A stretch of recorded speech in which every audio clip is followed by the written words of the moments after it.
You turn me on, brump. You turn me on, brump. You're not too tall, you're not too short, you're not too round, brump. You're like a cat, the cat in the hat. Ha ha! But don't you see? That's what she was there for. That was the plan. To give you a boner. And you got one. Congratulations, you're human. Yeah! Go Tyler! Go Tyler! Go Tyler! Go! Go Tyler! Go Tyler! Go Tyler! Whoa! How'd it get burned? How'd it get burned? How'd it get burned? How'd it get burned? I don't know! I'm a vampire! I'm a vampire! I'm a vampire! I'm a vampire! I'm a vampire! I'm a vampire!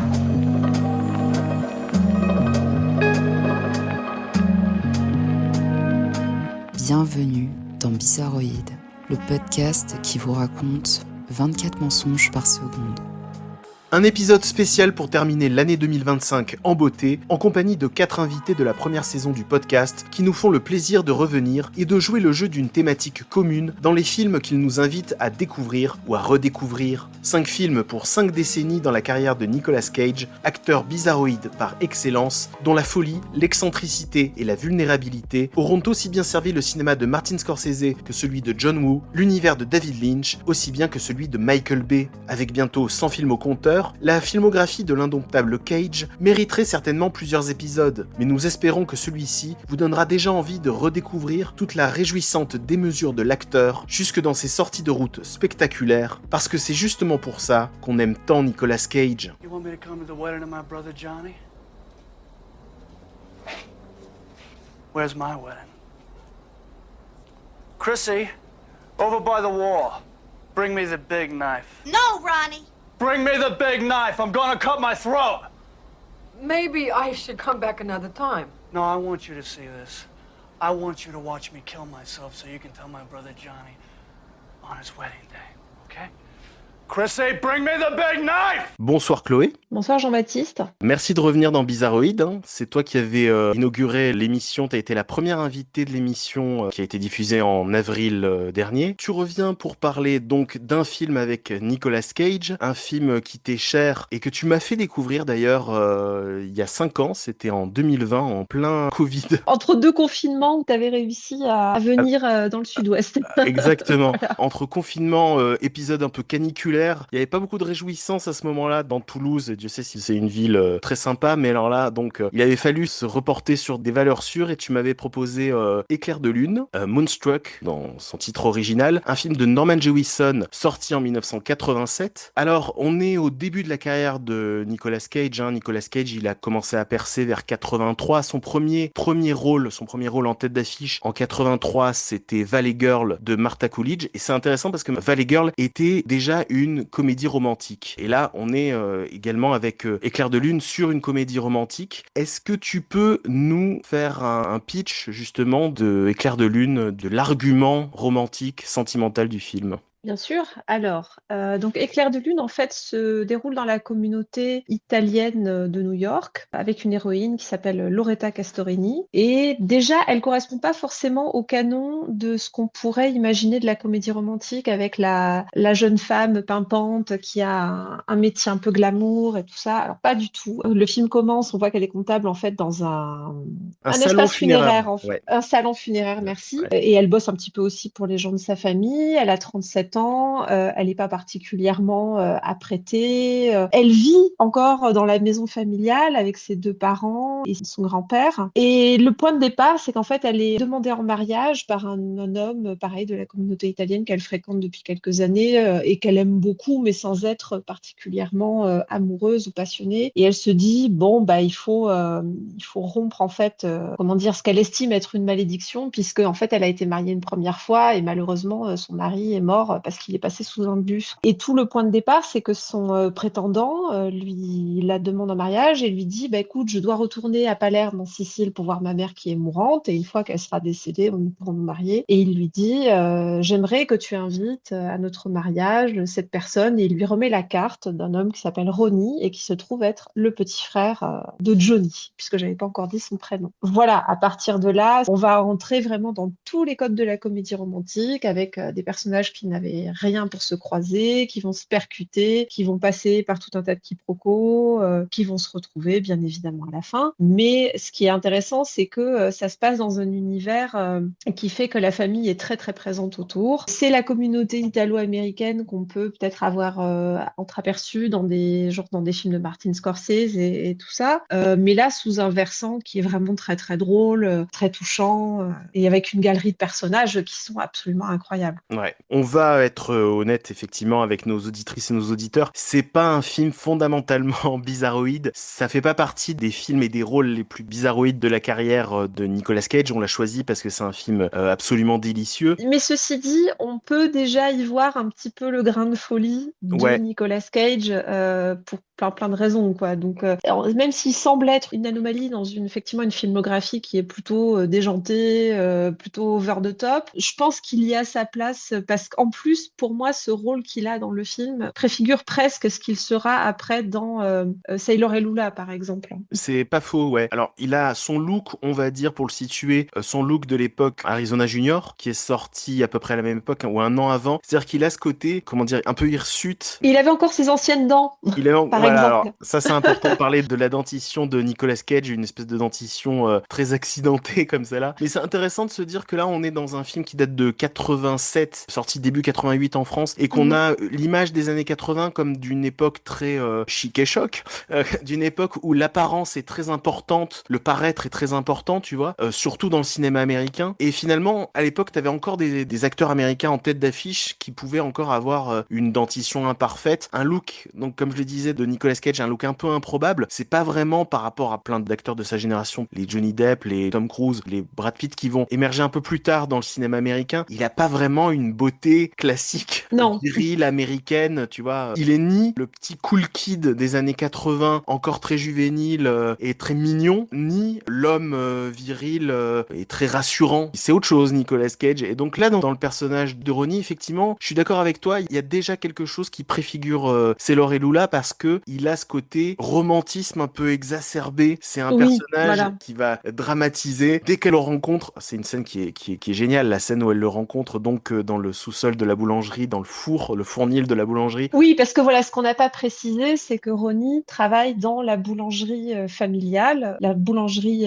Camareri, voilà. Ouais. Et donc lui, c'est pas celui qui est en boutique, c'est vraiment celui qui est dans le sous-sol à envoyer du charbon et du bois pour que le four reste toujours bien chaud. La première image qu'on a de lui, c'est le Marcel blanc ultra moulant, mouillé de sueur, le tablier plein de farine autour de la taille. Donc il y a presque un archétype qui est très très sexué, quoi. Il n'y a pas de doute sur la question. Mais pourtant, c'est pas forcément ce qu'on retient en premier, ou c'est pas dans quelque chose qui vise à exciter forcément tout de suite l'œil non, c'est pas des glamour. spectateurs, quoi. Voilà. C'est pas glamour, c'est vraiment voilà, c'est le travailleur qui a un boulot qui est dur, qui physiquement est dur, qui transpire, qui a le cheveu en bataille. Oui, et c'est pas un film qui est comment dire formaté par les studios. Parfois dans la comédie romantique, la comédie sentimentale, on est quand même sur des films qui tombent parfois dans une certaine niaiserie, dans un côté très glamour. Les personnages sont trop propres sur eux, sont trop archétypaux pour justement qu'on tombe amoureux d'eux, qu'on sublime complètement cette relation au milieu de leur vie en désordre, dans le grand tumulte d'une vie de métropolitain américain, machin. Puis en plus, ils sont souvent dans des classes sociales supérieures. Enfin, en tout cas, là, j'ai peut-être des a priori négatifs sur la comédie romantique. Moi, ce que j'aime dans ce film, et comme tu présentes Nicolas Cage, c'est à l'image du ton du film et de l'âme qu'a ce film, c'est que c'est aussi un film qui est très vivant, c'est un film qui est très latin, c'est un film qui est très charnel, en fait,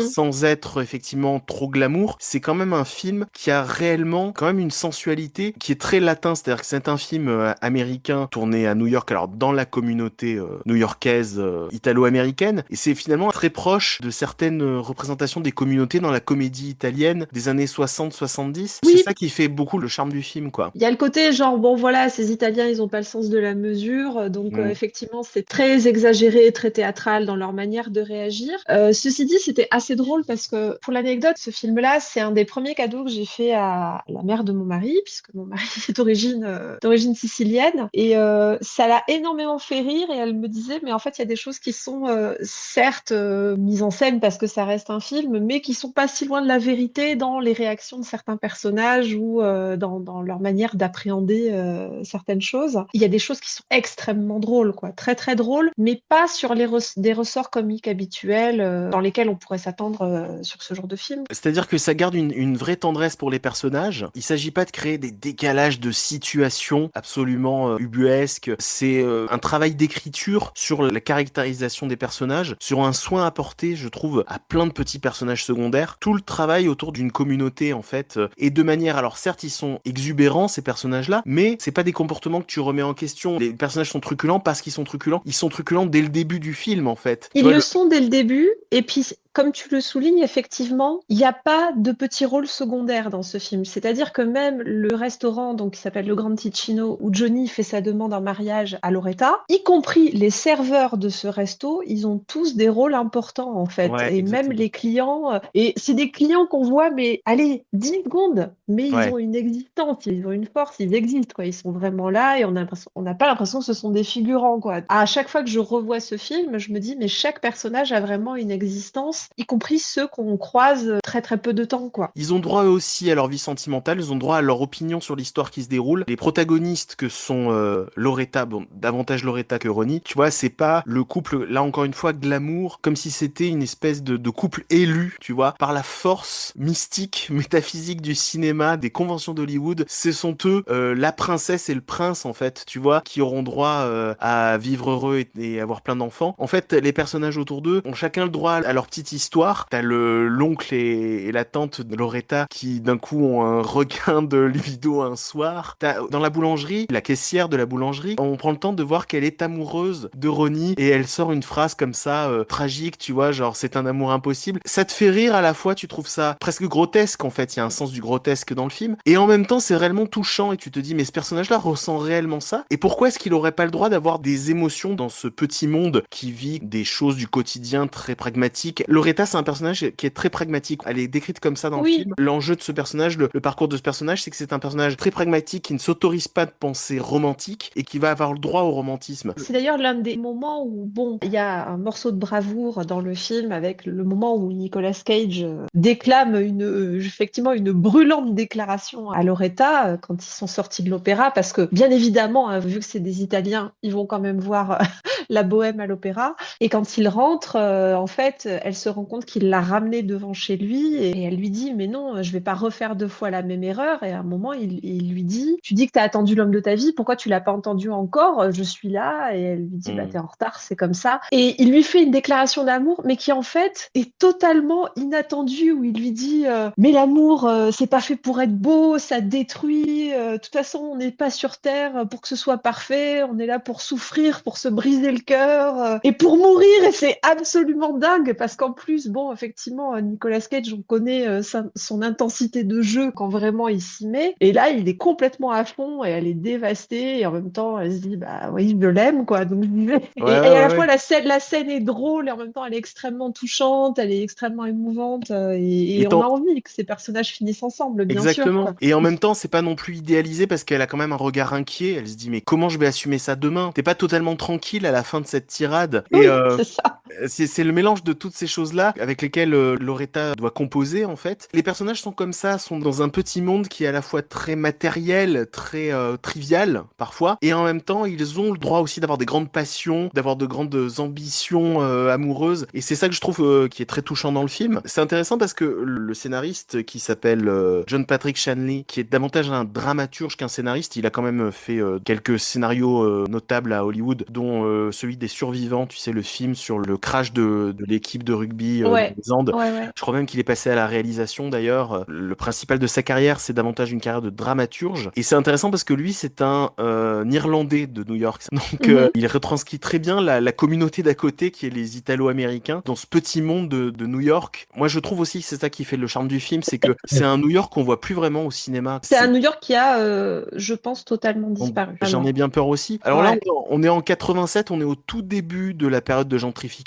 New York va être complètement transformer va être beaucoup plus propre, beaucoup plus sécure, mais aussi, hélas, un peu vidé de son charme de la vie dans la rue, de ce côté effervescent, de ce côté melting pot new-yorkais. Ce que j'ai pas dit, c'est qu'Éclair de Lune a été un très gros succès au cinéma américain. C'est 80 millions de dollars au box-office l'année de sa sortie, c'est le 5e plus gros succès de l'année. En France, c'est passé complètement inaperçu. Peut-être que c'est justement Oui. trop américano-américain, new-yorko-new-yorkais. Ça a été un carton, ça a remporté plusieurs Oscars. Cher notamment a eu l'Oscar de la meilleure actrice. Je crois que le scénariste a eu aussi l'Oscar du meilleur scénario. Et là, il y a eu un petit regain d'intérêt cet été parce que Arte a eu la bonne idée de le diffuser. Tu sais, quand tous les étés, Arte fait son summer off sur une thématique où ils vont diffuser des documentaires, des concerts, des films, etc. Et là, je crois que c'était Summer of Madness ou enfin, en gros sur la folie au sens général. Et donc, il se trouve que Éclair de Lune faisait partie des films qui ont été diffusés. Ça m'a fait énormément plaisir de voir fleurir en fait dans mon fil Facebook des gens qui ont découvert le film à ce moment-là. On peut parler par exemple du couple de parents, des parents de Loretta qui sont absolument incroyables, quoi. Notamment alors la mère qui est interprétée par Olympia Dukakis,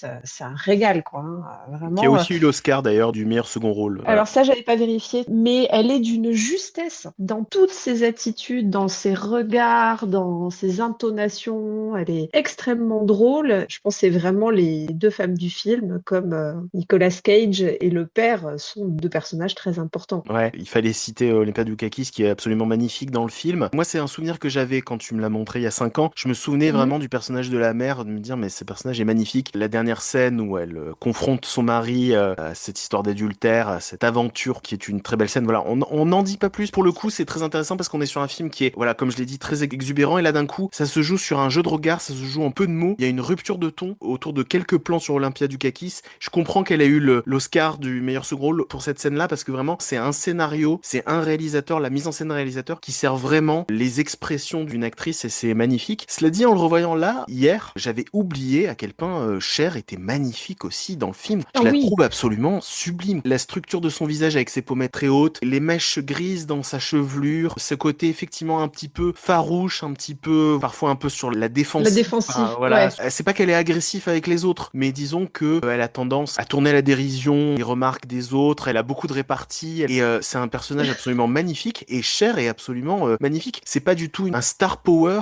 qui était usurpé, je trouve, à ce moment-là, parce que c'était déjà donc une chanteuse connue à ce moment-là aux États-Unis, mais pour moi, c'est pas du tout un artifice pour vendre le film avec une star en tête d'affiche, comme aujourd'hui on aurait Lady Gaga, tu vois, où on construira un film, tu prends qui tu veux, mais là, vraiment, je trouve qu'elle est, elle est magnifique et elle a un jeu là aussi très subtil, avec beaucoup de silence, avec une certaine mélancolie dans les yeux, sans qu'on tombe dans du pathos, et un vrai humour qui fonctionne très bien. Oui, elle est très très très drôle dans ce film, et de manière assez inattendue, parce que ça se joue sur des intonations. C'est comme Olympia Dukakis, où elle joue sur les intonations, les regards, quelques gestes. Des fois, quand elle lève les yeux au ciel, elle dit rien. On a exactement compris ce qu'elle est en train de penser. Enfin, c'est un excellent petit film de Noël, pas uniquement parce que ça se passe à la période de Noël, bien évidemment. Et que c'est sorti à Noël, c'est sorti à Noël, mais il y a quelque chose de très galvanisant en fait, de très stimulant. Bon, en tout cas sur ce qui nous amène à parler du film, c'est-à-dire Nicolas Cage, au-delà du fait que c'est le neveu Coppola, on est chez les Italiens et les vaches seront bien gardées, comme qui dirait.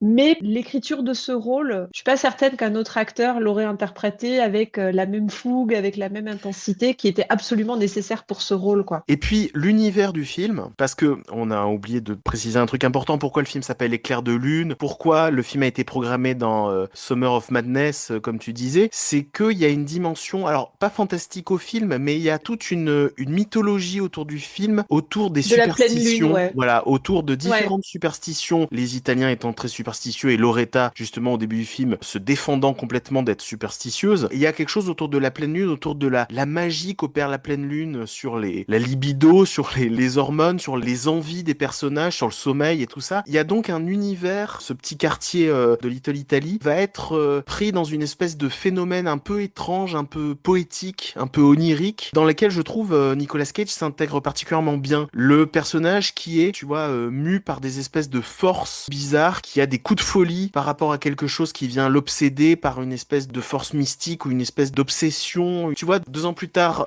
pareil dans le même décor américain, alors là on est plus vers Manhattan, tu vois, c'est Embrasse-moi vampire, avec ce personnage qui projette un truc, qui fantasme un truc autour du vampirisme, alors que c'est probablement quelque chose qui se passe que dans sa tête, dans ce film-là, tu vois. Il y a une parenté, tu vois, un peu avec ce genre de truc, avec est-ce que je crois vraiment qu'il y a des forces supérieures, est-ce que je crois vraiment qu'il y a des mythes, des légendes qui planent dans l'air, tu vois, et qui opèrent sur nos destinées. Et je trouve que Nicolas Cage c'est souvent inscrit dans ce genre de personnage comme ça, qui avait des croyances un peu bizarres, et lui-même, à mon avis, il est très ouvert à ce genre de mysticisme. Donc ça fonctionne aussi dans l'univers du film, Nicolas Cage. Ah oui, complètement. Puis après, ce qu'on n'a pas dit, c'est pourquoi Éclair de lune, pourquoi Moonstruck, c'est parce que il y a effectivement tout un truc autour d'une immense pleine lune qui descend sur New York et qui va, on va dire, cristalliser en fait tout le nœud du film. Ce qui est drôle, c'est qu'en fait, le moment où Ronnie et Loretta, comment dire, vivent leur première, on va dire, confrontation érotique, juste avant, elle lui dit, mais en fait,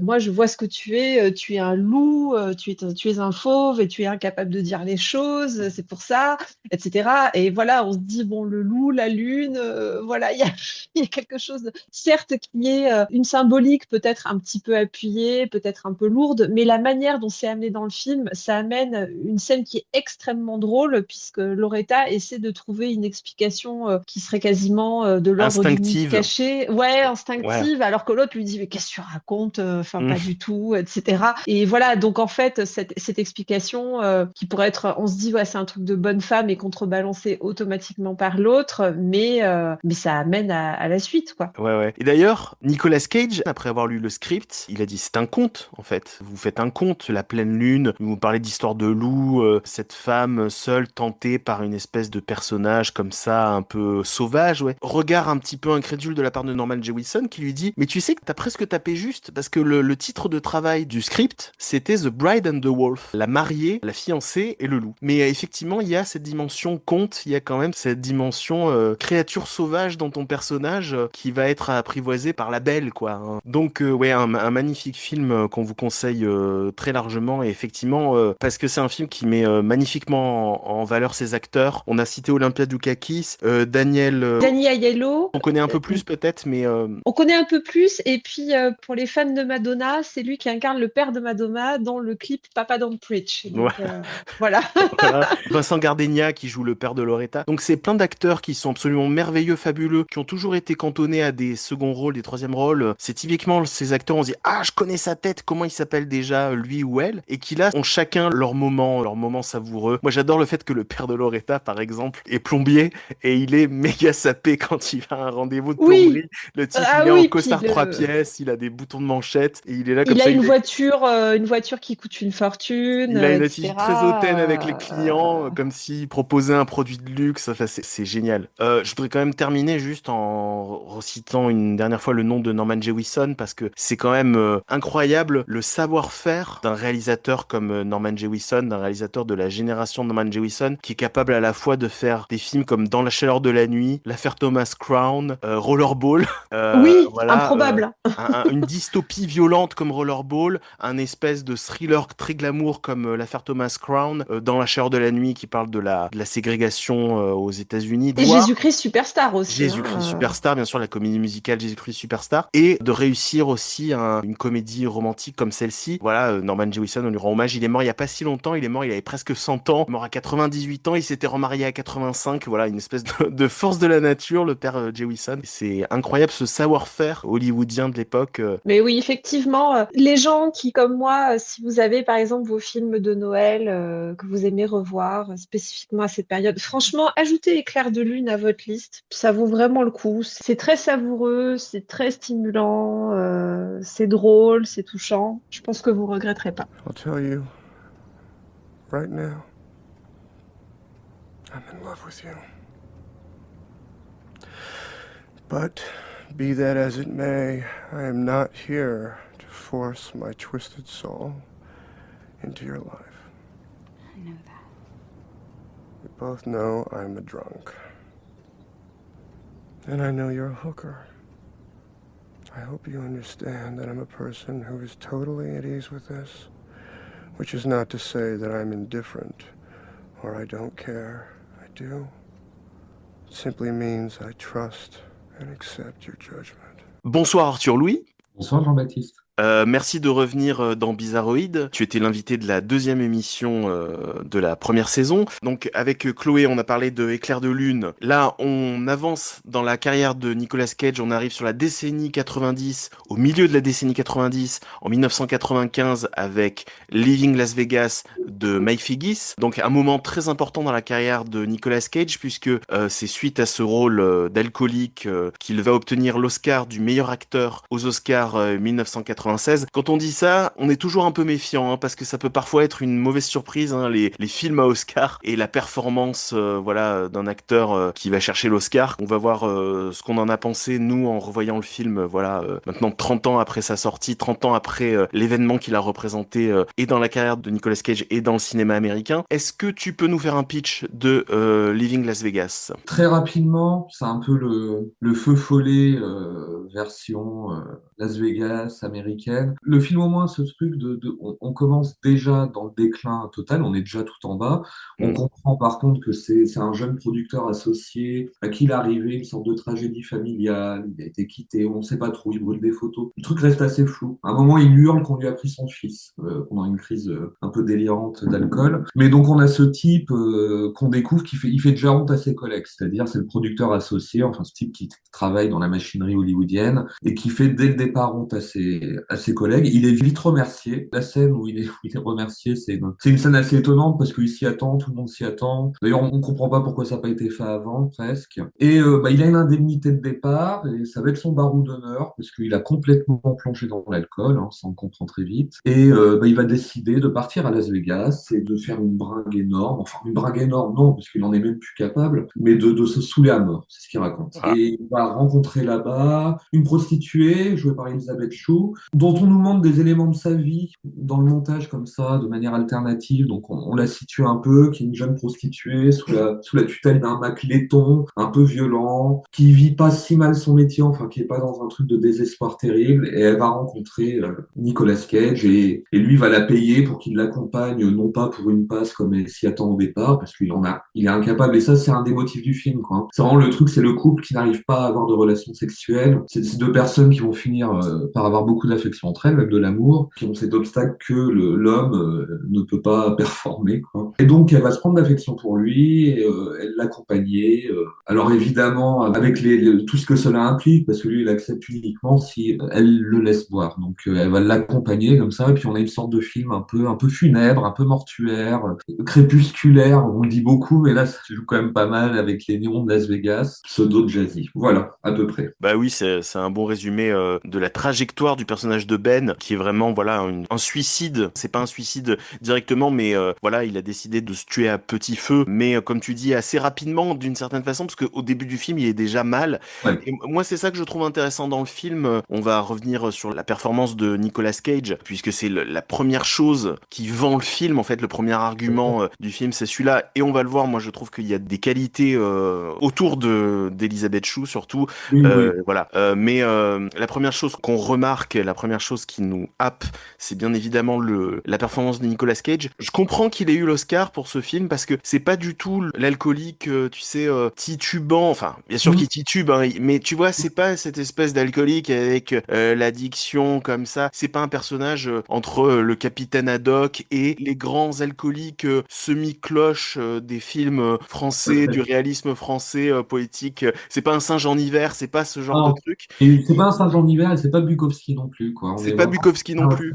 Bon territoire. Il est déjà, hagard, tu sais. Oui. Il a ces espèces de grands yeux exorbités. Il le joue presque, et on va le voir après dans l'autre film qu'on va traiter avec toi, qui est Bad Lieutenant, qui parle davantage de toxicomanie. Il le joue presque comme un tox, en fait, comme quelqu'un qui est dans une espèce de montée de cocaïne ou d'acide. Tu vois, il est halluciné, il est tremblant, et en même temps, c'est une espèce de grand cadavre qui tient encore debout, et t'as l'impression vraiment qu'il va s'effondrer entrer en catalepsie. Ça représente pas cette espèce de personnage voilà qui est ramolli par l'alcool. Au contraire, il paraît très très nerveux. Donc c'est une proposition intéressante et je pense qu'il est assez bien observé sur l'alcool. Enfin, je suis pas un spécialiste des comportements alcooliques, mais j'ai l'impression qu'il y a quelque chose d'intéressant sur un alcoolique dernier degré qui est au bord du délirium tremens. D'ailleurs, le film se termine plus ou moins comme ça. On a vraiment l'impression qu'il va nous faire un délirium. Alors, je sais pas toi si au-delà de cette performance, le film t'a convaincu 30 ans après. Moi, voilà, j'ai quelques réserves sur le côté pathétique du film. Je pense que toi aussi, tu trouves qu'il y a parfois des écueils dans le pathétique qui sont quand même difficiles à revoir aujourd'hui. Oui, oui, oui, complètement. Et puis c'est surtout lié, pas du tout à la performance. Nicolas Cage, tu le notais très bien, c'est plus un malade. Et justement, ça justifie son côté performant. J'aime pas trop dire ça. On dit toujours que c'est un performeur plutôt qu'un acteur. Je crois même que lui le dit. Mais j'aime pas trop penser ça. Moi, je le vois comme quelqu'un qui a un son, un style, un peu comme un jazzman. Et c'est ce que manque le film d'ailleurs. C'est un peu un malade, quoi.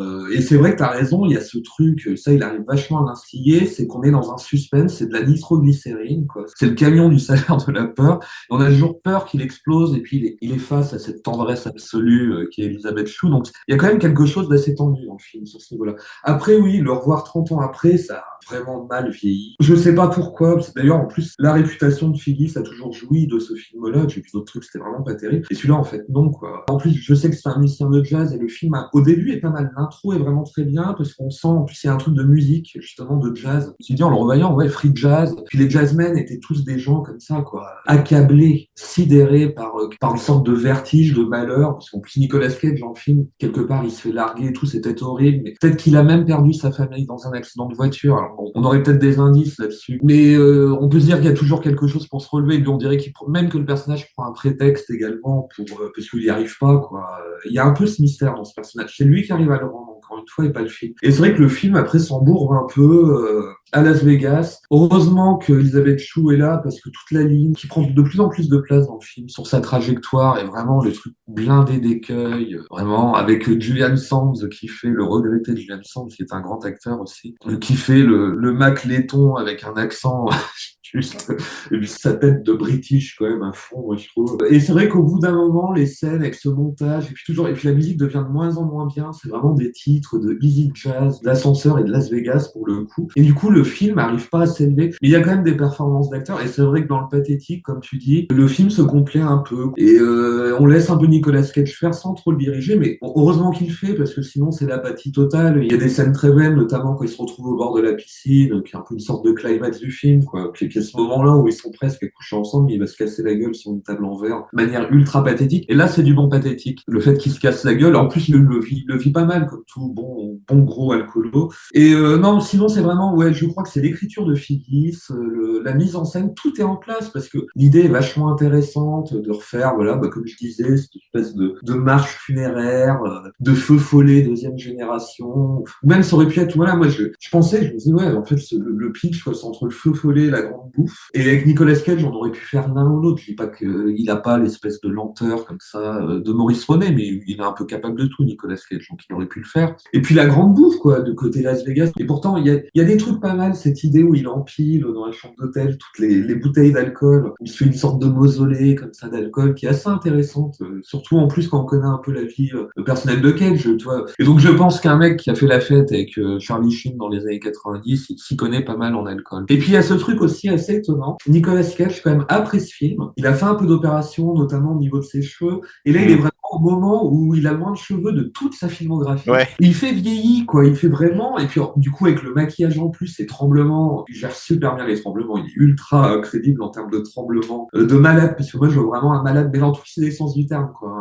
Un malade, voilà, psychique, physique. Le film regarde ce malade. Mais je sais pas si Phyllis a bien compris qu'il regardait ce malade. Et en plus, oui, il y a cet aspect, quand même, où physiquement, c'est le moment, en plus, il a l'Oscar. Moi, quand je suis plus jeune, je suis 84, je me souviens de la sortie du film. C'est la période où Nicolas Cage est un des plus grands acteurs au monde. Enfin, moi, de mon point de vue, à l'époque, j'ai pas compris où ça a basculé. Le mec se met à faire des films de plus en plus pourris. Parce que des trucs où il a des perruques avec des sabres et tout. J'ai jamais compris. Pour moi, enfin, il avait tout pour être, il était même en place. Et puis, à un moment, ça croule. complètement basculé. Mais pas vraiment, en fait, quand on regarde la filmographie, il y a toujours des trucs assez étonnants et géniaux, et qu'il a commencé à faire dès le début. En fait, il n'y a pas réellement de variation. Un petit peu dans sa filmographie, à un moment où il faut renflouer les caisses, notamment, il en parle, 2000-2010, c'est assez catastrophique. En tout cas, je pense pas qu'il y a un dérapage dans le jeu de Nicolas Cage. Il y a un dérapage dans le choix des films dans lesquels il a tourné, dans les productions, dans la qualité des productions. Même pas, je dirais, sur les scénarios, parce qu'à la limite, une série B avec un pitch complètement fou pourrait être aussi avec un réalisateur comme il a tourné avec,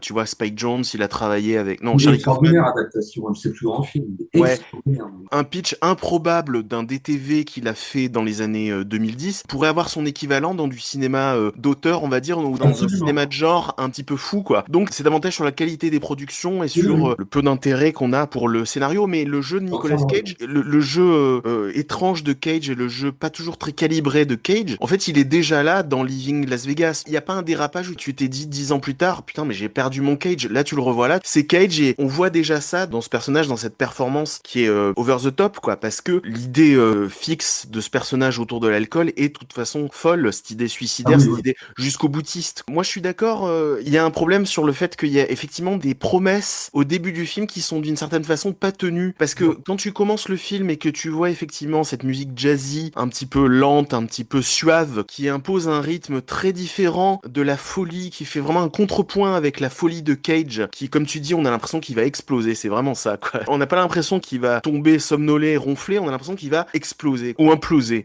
Et donc, il y a un contrepoint avec cette musique, avec ce rythme, avec cette photographie, et tu te dis, tiens, là, il va y avoir quelque chose d'intéressant, parce que justement, plane comme ça une mélancolie par rapport à cette violence qu'il y a dans le comportement de Cage, et dans cette envie suicidaire, dans cette mort en approche, elle va être contrebalancée, ou elle va être recouverte d'une couche de mélancolie douce, voire de tendresse. Moi, je trouve que les premiers échanges qu'il a avec Sarah, la prostituée qui est jouée par Elisabeth Chou, il y a vraiment une tendresse, il y a vraiment, moi j'ai été vraiment ému aux larmes en voyant ce couple naître. Il y a presque un côté, tu sais, Lost in Translation, par exemple, de Sofia Oui, Coppola, si complètement. j'ose Ouais. un parallèle avec un autre Non, membre c'est de un la excellent famille parallèle. Coppola, avec sa cousine, parce que, Carrément. Ouais. tu vois, il y a le couple qui se rencontre pas au bon moment, mais on essaie quand même d'avoir des bons moments ensemble, et on essaie d'avoir des vrais moments de vérité, justement parce qu'on n'a rien à perdre. Donc Ouais, il y a ouais. vraiment quelque chose de beau, de presque romantique dans cette histoire. Et puis, je sais pas, Mike Figgis veut à tout prix te dire, oui, mais c'est l'histoire d'un alcoolique et il faut que je passe par les étapes attendues de la descente aux enfers de ce personnage et du pathétique, comme si d'un coup ça devenait vraiment, tu sais, les films de prévention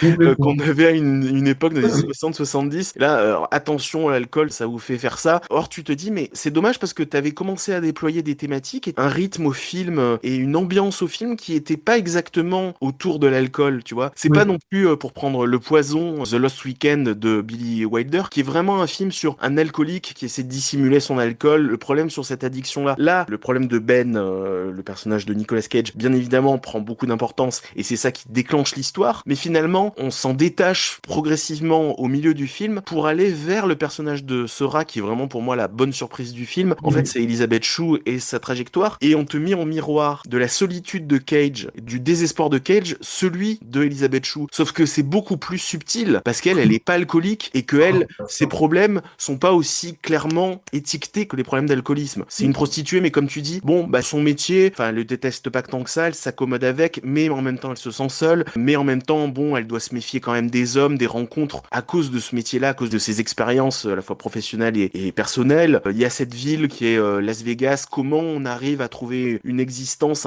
comment dirais-je, un peu calme, un peu rangée des voitures dans une ville qui vit la nuit, qui est la ville de tous les excès. Il y a tout ça qui crée en fait une étude de personnage avec Sarah qui est finalement beaucoup plus subtile et donc beaucoup plus intéressante que la trajectoire de Ben. Et pourtant, elle complète celle de Ben, elle fonctionne parce qu'on est avec cette histoire d'alcoolisme qui va non seulement détruire Ben, mais aussi détruire son couple et détruire les espoirs amoureux que pouvait avoir Sora. Donc là, tout ça, c'est intéressant. Tu dis, ah ouais, mec, tu nous as eu. Parce qu'on pensait vraiment qu'on était venu voir Nicolas Cage jouer l'alcoolique comme ça pendant 2 heures, laisser tourner la caméra et sa performance suffit. Et tu nous amènes autre chose. Et puis voilà, la dernière demi-heure du film, on retombe sur quelque chose de plus pathétique. Elle, de son côté, parce qu'elle vit des violences lors d'un rendez-vous avec 3 étudiants violents, elle se retrouve à la rue. Est-ce qu'on en avait vraiment besoin de voir ça? Bon, je suis pas certain là aussi. Tu comprends plus ce que ça veut te dire par rapport à la première partie du film. Et puis voilà, il y a toute la fin du film où là vraiment on bascule dans un truc absolument funèbre. C'est assez étonnant d'ailleurs de voir que c'est un film aussi notable incontournable dans le cinéma américain, qui a gagné Ouais. l'Oscar et qui est aussi violent sur sa dernière séquence. Comme tu disais, l'enjeu du film, c'est est-ce qu'ils vont réussir à avoir une relation sexuelle, une pénétration sexuelle, parce qu'on se doute que lui, il est plus vraiment en état à cause de l'alcool, et ça a lieu à un moment absolument sordide. Bon, Ça, c'est pas mal. On se rattache un peu à cette fin parce qu'on passe sur une dernière demi-heure un peu compliquée, comme tu disais. Mais cette fin, elle a ce truc de réattribuer. Parce que c'est comme ça, moi, je trouve que le jeu Nicolas Cage, il a raison de dire que Phyllis, après, il nous fait toutes les étapes de l'alcool. D'ailleurs, il filme ça. Enfin, on proposera à n'importe quel mec, fais-nous une prévention contre l'alcool à Las Vegas, ce serait filmé pareil, avec les mêmes écueils, en faisant du pseudo improvisé jazzy. Mais en fait, non, c'est pas ça, du pseudo improvisé jazzy. Ou alors, bon, c'est moi qui me trompe, peut-être, hein. Mais en tout cas, ça réattribue ce final un peu, qui est un peu Marco Ferreri comme final, justement, là. Tu vois, il y a un truc un peu, il se passe quelque chose, mais c'est trop tard et le film a dévié, donc on se raccroche quand même à ça. Mais ça réattribue ce truc que Nicolas Cage joue. Il joue ça, en fait, lui, pas du tout comme un alcoolo, quoi. Il joue ça comme un samouraï, quoi. C'est Mishima, un peu. Moi, je le voyais aussi un peu. C'est le type qui a décidé de se foutre en l'air avec cette idée fixe. Alors, évidemment, tout gravite autour de l'alcool, mais dans son jusqu'au boutisme et son côté irrémédiable, il n'y a aucun moment où on voit qu'il peut changer d'avis. Et d'ailleurs, toute sa relation aussi avec Elizabeth Shue, c'est quand même une nana qui accepte, par amour, au départ un peu par curiosité, tendresse, pitié, mais par amour, d'accompagner un mec, mais de jamais le dévier, quoi. C'est un peu l'idée, c'est vraiment l'accompagner au maximum de sa déchéance et d'être là, on le regarde en faire. Mais il joue, moi, je trouve un peu comme ça, un peu comme un samouraï, quoi. Enfin, quand je dis samouraï, c'est le type qui va vers le destin qu'il s'est choisi, et ce destin aussi sordide soit-il. Et c'est pas trop mal. Et puis en plus, c'est t'as tout ce truc où Elisabeth Shue, elle est plus ou moins interviewée par son psy, où elle raconte plus ou moins des éléments de l'histoire qui reprend tout ça. Mais même ça, c'est raté parce qu'elle dit pas les bonnes choses et tout. En tout cas, ce final est pas si mal. Et Cage est quand même assez exceptionnel dedans parce que c'est un spectacle de le regarder quand même. Ouais, et puis ce qu'il y a de bien dans ce final aussi, c'est que tu vois, il y a le côté performance, c'est-à-dire que une érection, hein, on va entrer dans le vif du sujet, il est allongé sur un lit et le fait d'avoir une érection, c'est une performance pour lui, tu vois, et donc c'est le côté vraiment, là encore, jusqu'au boutiste de ce travail, de son corps, de sa posture, d'un corps qui se désagrège. Je suis d'accord avec toi, il y a un côté un petit peu, effectivement, suicidaire, comme on dit, kamikaze. J'utilise ma dernière arme, mon dernier afflux sanguin, tu vois, qui va dans mon érection, ma dernière lame, comme serait le pénis, tu vois, pour asséner mon dernier coup dans la vie. Et en même temps, c'est censé être aussi un acte d'amour ultime envers Serra. C'est avec elle qu'il veut passer ce dernier moment et il a enfin un contact avec elle, il est enfin uni avec elle de manière charnelle dans ce moment-là. Donc oui, c'est vrai qu'il y a un côté le corps jusqu'au bout de ses excès, le corps monstre, le corps sur le point d'atteindre le sommet de la place qu'il doit prendre dans un récit juste avant de disparaître complètement. C'est une espèce de climax physique, de climax charnel. C'est une performance où tu vas vachement regarder son corps, ce que tu fais pas forcément au cinéma. Les personnages peuvent être très cérébraux, très mentaux, surtout dans un cinéma comme ça américain qui se veut un peu un cinéma d'auteur, arty, intello. Et là, pour le coup, on a Nicolas Cage qui prend beaucoup de place à l'écran parce qu'il bouscule les choses, il bouscule les autres, il se met à crier, à parler fort, comme on sait que Nicolas Cage au milieu d'une phrase va augmenter le volume, va se mettre comme ça à chuchoter, à chanter. Donc effectivement, c'est un jeu du corps, un jeu physique d'un acteur qui prend énormément de place à l'écran et que tu regardes avant tout, c'est ça. Et il pourrait presque être muet d'ailleurs, et il l'est parce que en étant alcoolique, il va avoir de plus en plus de mal à parler, bien sûr. Et Nicolas Cage est très intéressé d'ailleurs par le jeu des acteurs muets. Dans Embrasse-moi Vampire, il disait qu'il s'était inspiré par exemple de Max Schreck dans Nosferatu, tu vois. Donc c'est vraiment... De toute façon, des très bonnes références. C'est vraiment quelqu'un d'intégré dans cette histoire, qui sait où il est, où se situer. J'adore ça chez lui. Mais il est toujours très impliqué, on sent qu'il travaille beaucoup. Ça, tu ne peux pas lui reprocher, tu sens que là, il a étudié le comportement. Il y a de la virtuosité. Ah oui, oui, oui. Vraiment voir comme un virtuose. Et en même temps, je trouve que ça a pas non plus les tares du rôle à Oscar, comme on peut les avoir dernièrement. Tu vois, l'acteur qui, à ce moment de sa carrière où il doit avoir son Oscar, c'est maintenant ou jamais. Quand Leonardo DiCaprio a eu son Oscar, quand Joaquin Phoenix, il faut que ce soit maintenant, c'est programmé pour maintenant. Ça y est, ça fait déjà 5 ans qu'il attend, 10 ans qu'il attend, il le faut maintenant. Et puis, il s'est grimé pour tel rôle, il a perdu du poids, il a pris un accent bizarre et tout ça. Bon, Nicolas Cage est capable de faire ces excès-là. Mais là, dans ce rôle-là, comme tu dis, curieusement, ses cheveux, il a pas une coupe de cheveux improbable, il a ses cheveux qui se dégarnissent. Finalement, il est assez tôt dans sa carrière parce que même s'il a toujours fait plus vieux que son âge, comme tu l'as aussi dit, finalement, là, il a 31 ans, donc il est tôt dans sa carrière. Le public l'a situé à peu près dans les premiers rôles depuis moins d'une dizaine d'années à ce moment-là. Donc voilà, il n'y a pas le côté ah oui, c'était une évidence, cet Oscar, ça devait devenir là, voilà. Il joue un grand personnage historique, on lui a mis une fausse barbe, une cicatrice et je sais pas quoi, et il a pris 30 kilos. Donc oui, la performance de Cage, elle est encore sidérante et fascinante, mais je trouve qu'effectivement l'intérêt du film, c'est Elizabeth Shue aussi qui va d'une certaine façon piquer la vedette à Nicolas Cage et gagner aussi notre intérêt, parce que Elizabeth Shue, je sais pas pour toi, mais moi j'ai un passif avec cette actrice. C'est une actrice que j'ai toujours trouvé très sympathique, hein, au demeurant, très jolie, voilà, jolie. Je l'ai jamais vue comme une très belle actrice, un être de cinéma fascinant, tu vois. C'est une jolie actrice qu'on a vue dans des films très commerciaux, familiaux, tu vois, dans les années 80, Adventure in Babysitting, tu vois, Retour vers le futur, Cocktail, Karate Kid. The Saint avec Val Kilmer. Pour moi, cette actrice, c'était Living Las Vegas et The Saint avec Val Kilmer. Mais tu vois, voilà, pour moi, c'est cette actrice-là qui effectivement a une place dans notre imaginaire, dans notre culture de cinéphile, mais je l'ai rarement vue avoir un aussi beau rôle au cinéma. Elle a aussi la chance, Nicolas Cage a la chance d'avoir un rôle à la mesure de sa démesure, on va dire, mais elle aussi, c'est intéressant parce que c'est une actrice que tu calcules pas forcément et qui là a un très beau personnage qu'elle va jouer avec beaucoup de subtilité, avec beaucoup d'humilité, je trouve. Beaucoup de choses qui passent par un simple jeu de regard, une vraie discrétion. C'est censé être une prostituée, mais une prostituée un peu classe, qui doit rester discrète. Et d'une certaine façon, elle habite le film de cette façon-là. Tu sais bien ce qu'elle pense, tu comprends à travers ses regards la compassion qu'elle a, parfois même la pitié, et puis la tendresse, et peut-être même à des moments d'espoir par rapport à ce personnage. Mais finalement, elle dit pas grand-chose. C'est pour ça que je suis d'accord avec toi, les moments chez les psys, je trouve que c'est presque en trop de l'entendre comme ça. Et puis ça déborde après en voix off sur une autre scène. Les scènes se poursuivent en voix off où elle continue de parler de ses émois, de ses tourments. Je trouve que c'est presque superfétatoire parce que justement, cette discrétion, cette simplicité dans la façon dont elle interprète le personnage, là encore pas du tout rôle à Oscar et compagnie. Je crois qu'elle avait été nommée d'ailleurs. Ça aurait été bien de lui faire justice au moins de la Ouais, aux Oscars elle aussi. Elle te marque, elle te touche énormément, l'air de rien quoi. Oui. Mais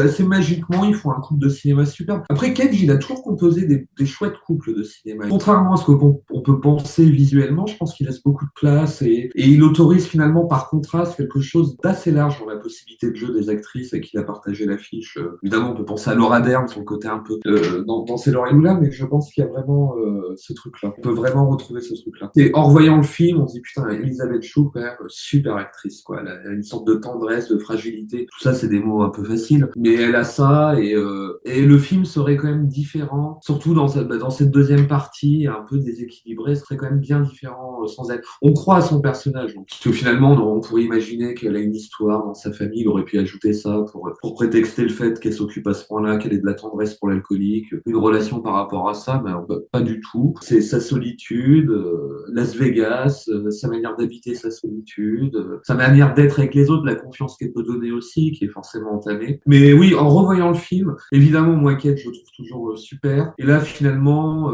il aurait pu s'autoriser à des choses peut-être beaucoup trop excessives qu'il fait pas. Il y a des excès dans son truc, mais c'est tellement habité, possédé que c'est maîtrisé. Mais en regardant le film, je me dis, oui, beaucoup de cinéma. Elisabeth Shue, tu vois, je me suis fait la même réflexion que toi. Vraiment grande actrice qui a un peu manqué sa carrière d'une certaine façon. Enfin, elle a manqué, on lui a pas donné les rôles qu'elle aurait peut-être dû obtenir, mais il y a une intensité dramatique chez elle puis il y a une sensualité, tout ça. Ouais, je pense qu'elle est pas assez démonstrative et que voilà, faut vraiment en vouloir, faut en montrer. Que Elisabeth Shue, elle s'est peut-être pas fait suffisamment remarquer après la période où elle avait entre 25 et 30 ans, où elle jouait des petits rôles sympas. On dirait, ça, c'est sympa de la voir. Les ados qui vont la voir dans tel truc vont être amoureux d'elle. La girl next door, voilà. Mais alors après, un problème, c'est que c'est Hollywood, c'est qu'après, faut continuer ta carrière avec d'autres rôles, hein, sinon rideau, quoi, les spots s'éteignent quand tu passes un certain âge, et que dans ces cas-là, voilà, faut avoir des rôles où tu en démontres, faut jouer des personnages monstrueux, faut jouer des personnages torturés, faut jouer des personnages complètement fous, et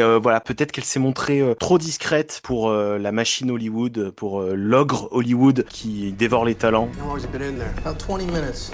Who else? His girlfriend, at least one infant. That's as far as we know. What are these fucking iguanas doing on my coffee table?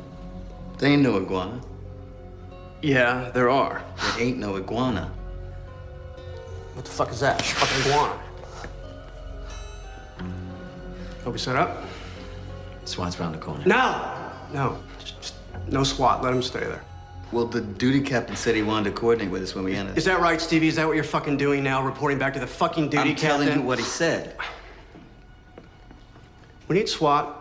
We'll call him. Arthur Louis, on poursuit avec Bad Lieutenant, Escale à la Nouvelle-Orléans de Werner Herzog, sorti en 2009. Une suite spirituelle, je dirais, au Bad Lieutenant de Abel Ferrara qui était sorti en 1992, si je dis pas de bêtises. On peut pas dire que les histoires sont vraiment liées. On peut pas dire vraiment que c'est non plus une franchise très commerciale. Et étrangement, Bad Lieutenant, c'est très étrange. C'est vraiment un cas à part dans le cinéma, quoi. Ça reprend un nom d'un film qui a quand même son petit statut culte, un film voilà qui a vraiment choqué le public à l'époque. Et en 2009, il était à mon avis encore présent dans les mémoires des cinéphiles. Mais en même temps, on peut pas dire que ce soit vraiment une franchise qui va être porteur pour Millennium, parce que c'est Millennium qui a produit ce film. C'était une compagnie qui commençait à grossir comme ça dans les années, la fin des années 2000, puis courant des années 2010, qui était un petit peu à côté des grandes majors américaines historiques et qui faisait un petit peu des projets avec des has-been, des gens qui étaient un peu grillés à Hollywood, on va dire. Donc là, on retrouve Nicolas Cage qui est déjà en perte de vitesse. On va pas dire qu'il a complètement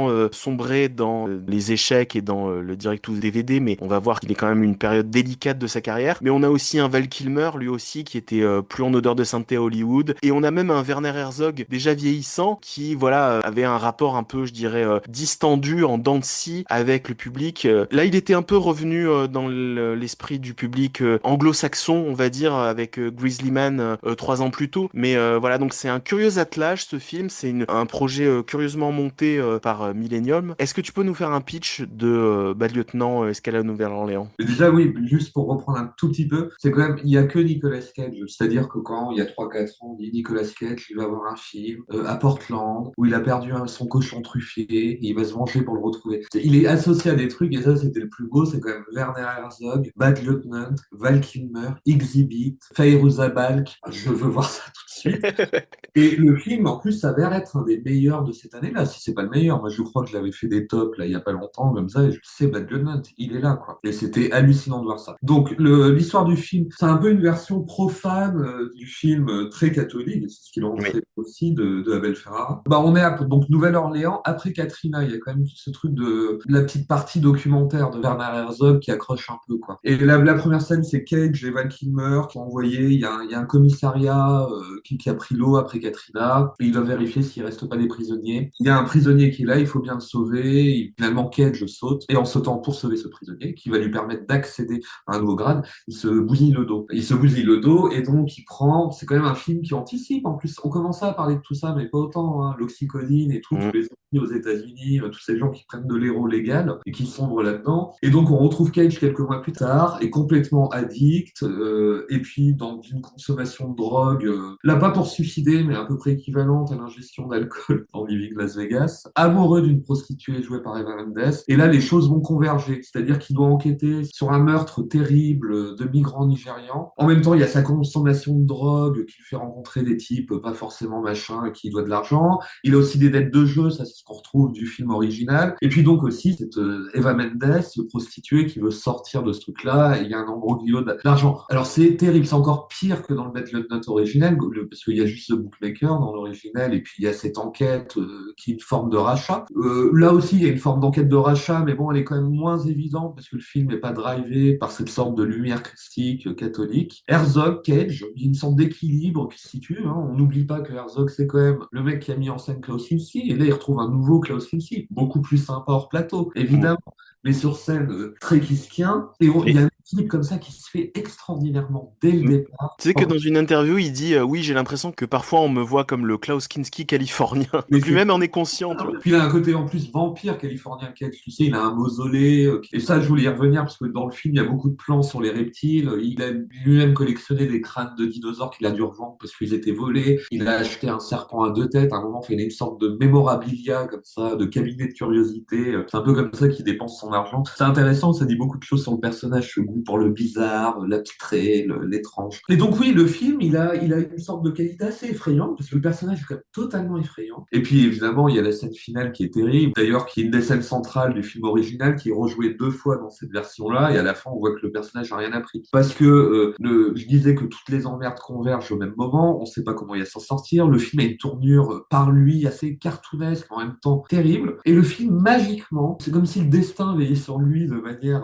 Et puis aussi par son intelligence. intelligence, le mec est quand même assez habile. Il joue un type quand même habile, malin, plein de ressources, et il arrive à s'en sortir de manière complètement dingue. Et le film, on voit ce type qui mérite.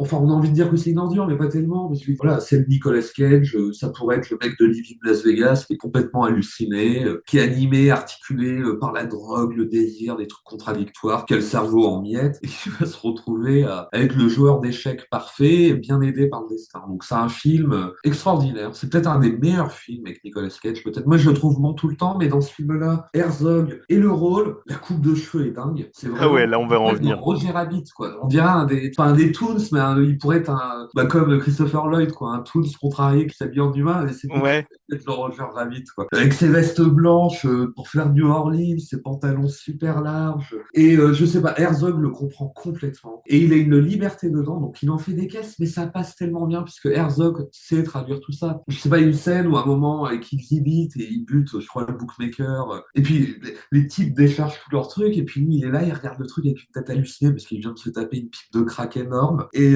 il fait, non, mais il faut encore tirer. Le mec fait, mais non, les types sont par terre, on a vidé des chargeurs. Il fait, non, il faut encore tirer, parce que l'âme du mec danse. Et là, on voit au travers son regard, et on voit un type danser sur des musiques à la noix. Et ce qui est génial, ouais, c'est Herzog nous met à sa place, quoi. On a le point de vue. Je crois que le film est complètement du point de vue, non pas de McDonald's, je crois que c'est son prénom, mais son nom, mais du point de vue de Nicolas Cage. Ouais. Et c'est franchement génial, quoi. Ouais, je suis assez d'accord. Alors, pour en revenir sur le moment où intervient Herzog dans la carrière de Cage, faut expliquer que entre donc Living Las Vegas, qui lui a valu cet Oscar, et la deuxième moitié des années 90, c'est assez intéressant la carrière de Cage, parce que finalement, il va avoir tout ce dont un acteur américain peut rêver, c'est-à-dire qu'il est à la fois dans des très gros blockbusters. J'ai jamais compris d'ailleurs comment, après avoir eu l'Oscar pour Living Las Vegas, il va se retrouver dans Rock de Michael Bay, il va se retrouver dans Les Ailes de l'Enfer, dans Volte-Face. Il a eu sa petite parenthèse héros d'action de film où t'aurais envie de donner le rôle à Jean-Claude Van Damme ou à Wesley Snipes, à des acteurs de l'époque, curieusement, voilà. Donc il a ça. Il continue de tourner avec des réalisateurs très prestigieux, hein. Il va faire Snake Eyes avec Brian De Palma, il va faire, donc on a parlé d'adaptation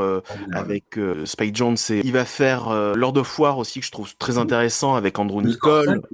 Le Scorsese à tombeau ouvert. Donc il est à la fois, il est un peu sur tous les terrains, du gros blockbuster, des petits films de genre davantage pour un public adulte, des films plus familiaux à portée d'enfants comme Family Man, comme les Benjamin Gates. Donc il est aussi un acteur en tête d'affiche pour Disney.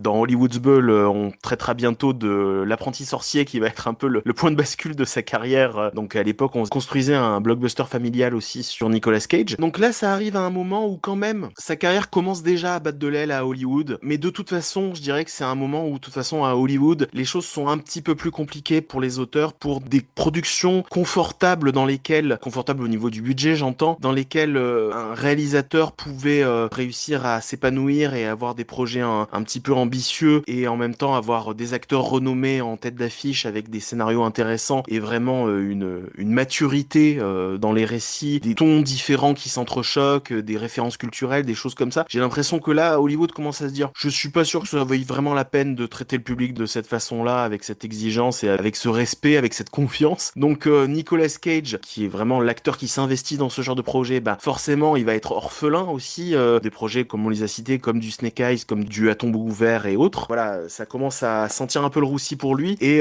c'est vrai qu'après ce film-là, il va commencer à tomber dans du direct to DVD, dans des choses vraiment pas très mémorable dans les années 2010, même s'il y a quelques projets qu'on peut encore sauver, voilà, comme Joe par exemple. Il y a aussi les films de Paul Schrader, mais Paul Schrader, il est symptomatique de ça, c'est-à-dire que les films de Paul Schrader ne sortent plus au cinéma, peut-être aux États-Unis, mais dans une toute petite combinaison de salles. Et là, on sent que Werner Herzog, il est un petit peu aussi, hélas, dans ce système-là, à ce moment-là, on sent qu'il y a des moyens qui sont un peu limités. Le film, il peut se faire, on l'a pas dit, parce qu'on est juste après Katrina, enfin, tu l'as dit dans ton pitch, qu'on est au moment de Katrina et qu'il y avait un tax shelter, il y avait des avantages fiscaux à aller tourner en Louisiane. C'était la bonne idée du gouverneur ou je ne sais pas de quelle autorité politique de l'époque. Il va y avoir plein de films qui vont se tourner là-bas et c'est de ça dont ils vont profiter pour avoir un décor un peu sympathique, alors qu'il y a déjà à ce moment-là beaucoup de productions Millennium qui se font dans les pays de l'Est, en Roumanie, en Hongrie, en République tchèque. Bon, là on a quand même le décor de la Louisiane, on est vraiment dans un décor américain, on est vraiment dans un état d'esprit aussi d'une certaine Amérique, même si on a le regard quand même d'un réalisateur allemand. Mais voilà, on sent que, tu vois, la photo du film, elle est quand même pas génial, la musique est pas géniale. Tu sens que la facture du film, elle est déjà un petit peu. L'affiche aussi, elle aide, tu sais, c'est symptomatique avec les têtes dans le ciel. Raison, la musique, c'est pas très bien édité non plus. Ouais, donc là, il y a une facture, on voit qu'il est un peu handicapé par ce moment où le cinéma américain se demande un peu où il est, où il a mal. Et il n'y a pas encore, en plus, les plateformes de streaming qui sont pas encore là pour parfois donner un dernier baroud d'honneur à des réalisateurs. On a eu dernièrement un film de Catherine Bigelow sur Netflix, on a des films, voilà, un film de Shane Black sur Prime, etc., etc. Et même Scorsese est allé chez Netflix et les frères Cohen. Voilà, donc là, on est dans une période un peu compliquée. Sur le papier, moi, je me rappelle à l'époque quand le film sortait, je me disais, oh là là, Nicolas Cage, Werner Herzog, je situais pas totalement son cinéma encore à cette époque-là. Je me disais, ça risque d'être compliqué. Val Kilmer, comme je le disais, même s'il a un rôle très secondaire, mais pareil pour Kilmer. Eva Mendes aussi, tu vois, Eva Mendes, là, on parlait de grandes actrices, de grands rôles. Eva Mendes, c'est une actrice, une très bonne actrice et une actrice très intéressante au demeurant, hein. Elle a même tourné chez Léo Scarax, hein, donc un peu de temps après. Mais donc ça prouve elle peut susciter l'intérêt de réalisateurs qui ont un univers esthétique important, tu vois. Elle peut prendre cette place-là dans le cinéma. Voilà, je me disais, voilà, Eva Mendes qui joue une prostituée, voilà. Sur quel produit commercial on est avec ce film-là. Et c'est vrai que c'est une merveilleuse surprise parce que c'est un film qui est vraiment libre, qui est vraiment en roue libre presque, j'ai envie de dire, parce qu'il est fou, parce que c'est aussi un film sur l'addiction comme Leaving Las Vegas, mais on aurait pu s'attendre à pire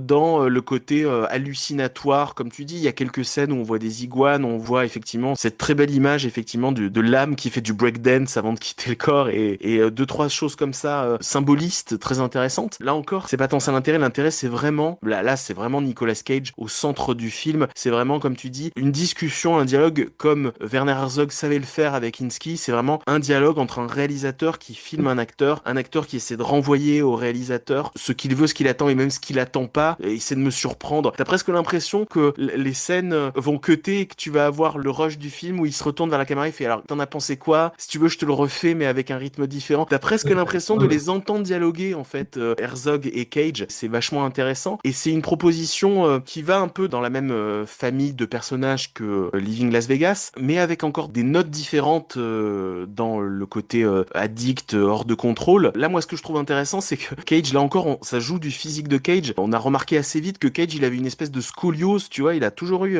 une façon de se tenir, tu sais, avec la tête un peu rentrée dans les épaules, le dos un peu Avec sa coupé. voix. Là, finalement, je sais pas si c'est de là dont ils sont partis pour écrire le scénario en disant, mais tu vas te péter le dos au début, mais il a jamais été autant contracturé du dos, tu vois.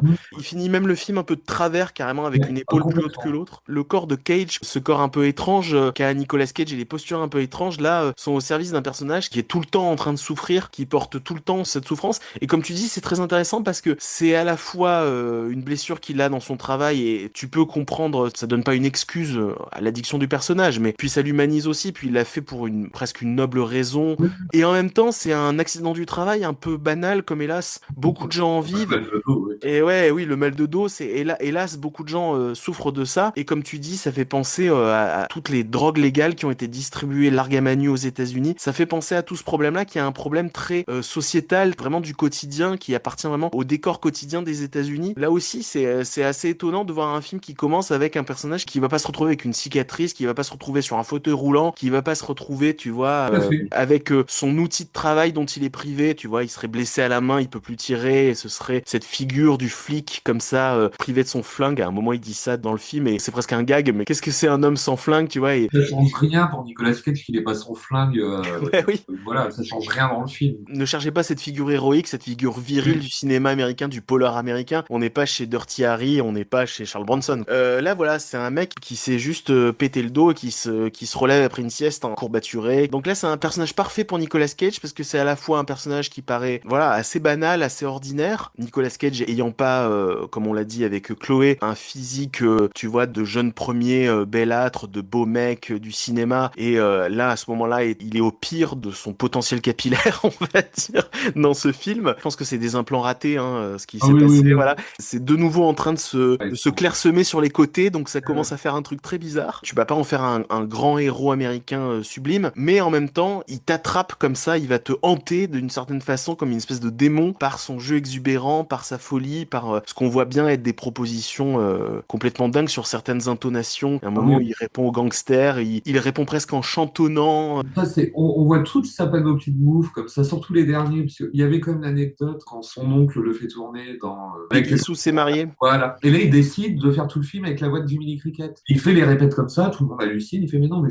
je le fais comme ça, je le sens bien. Et là, on a un peu de toute la panoplie des moves tardifs, dont celui qui développe, et qui pour moi, c'est ce qui fait qu'il rend sa prestation dans Long Legs complètement géniale, c'est une manière de chanter direct. Et ça, c'est vraiment un truc à lui, qui part, il y a toujours maintenant dans les films, il y a toujours la scène du pétage de câble de Cage qu'on peut voir dans Mandy, qu'on peut voir dans The Color Out of Space, où il pète un plomb dans The Color Out of Space avec des tomates. Et puis il y a toujours un côté cartoon très drôle. Et là, il y a le départ de ça, quoi, c'est de se mettre à chanter, machin. Et je trouve ça super. Et pour revenir sur ce que tu disais, c'est vrai que c'est très juste ce que tu disais sur le mal de dos, cette espèce de truc anti-spectaculaire.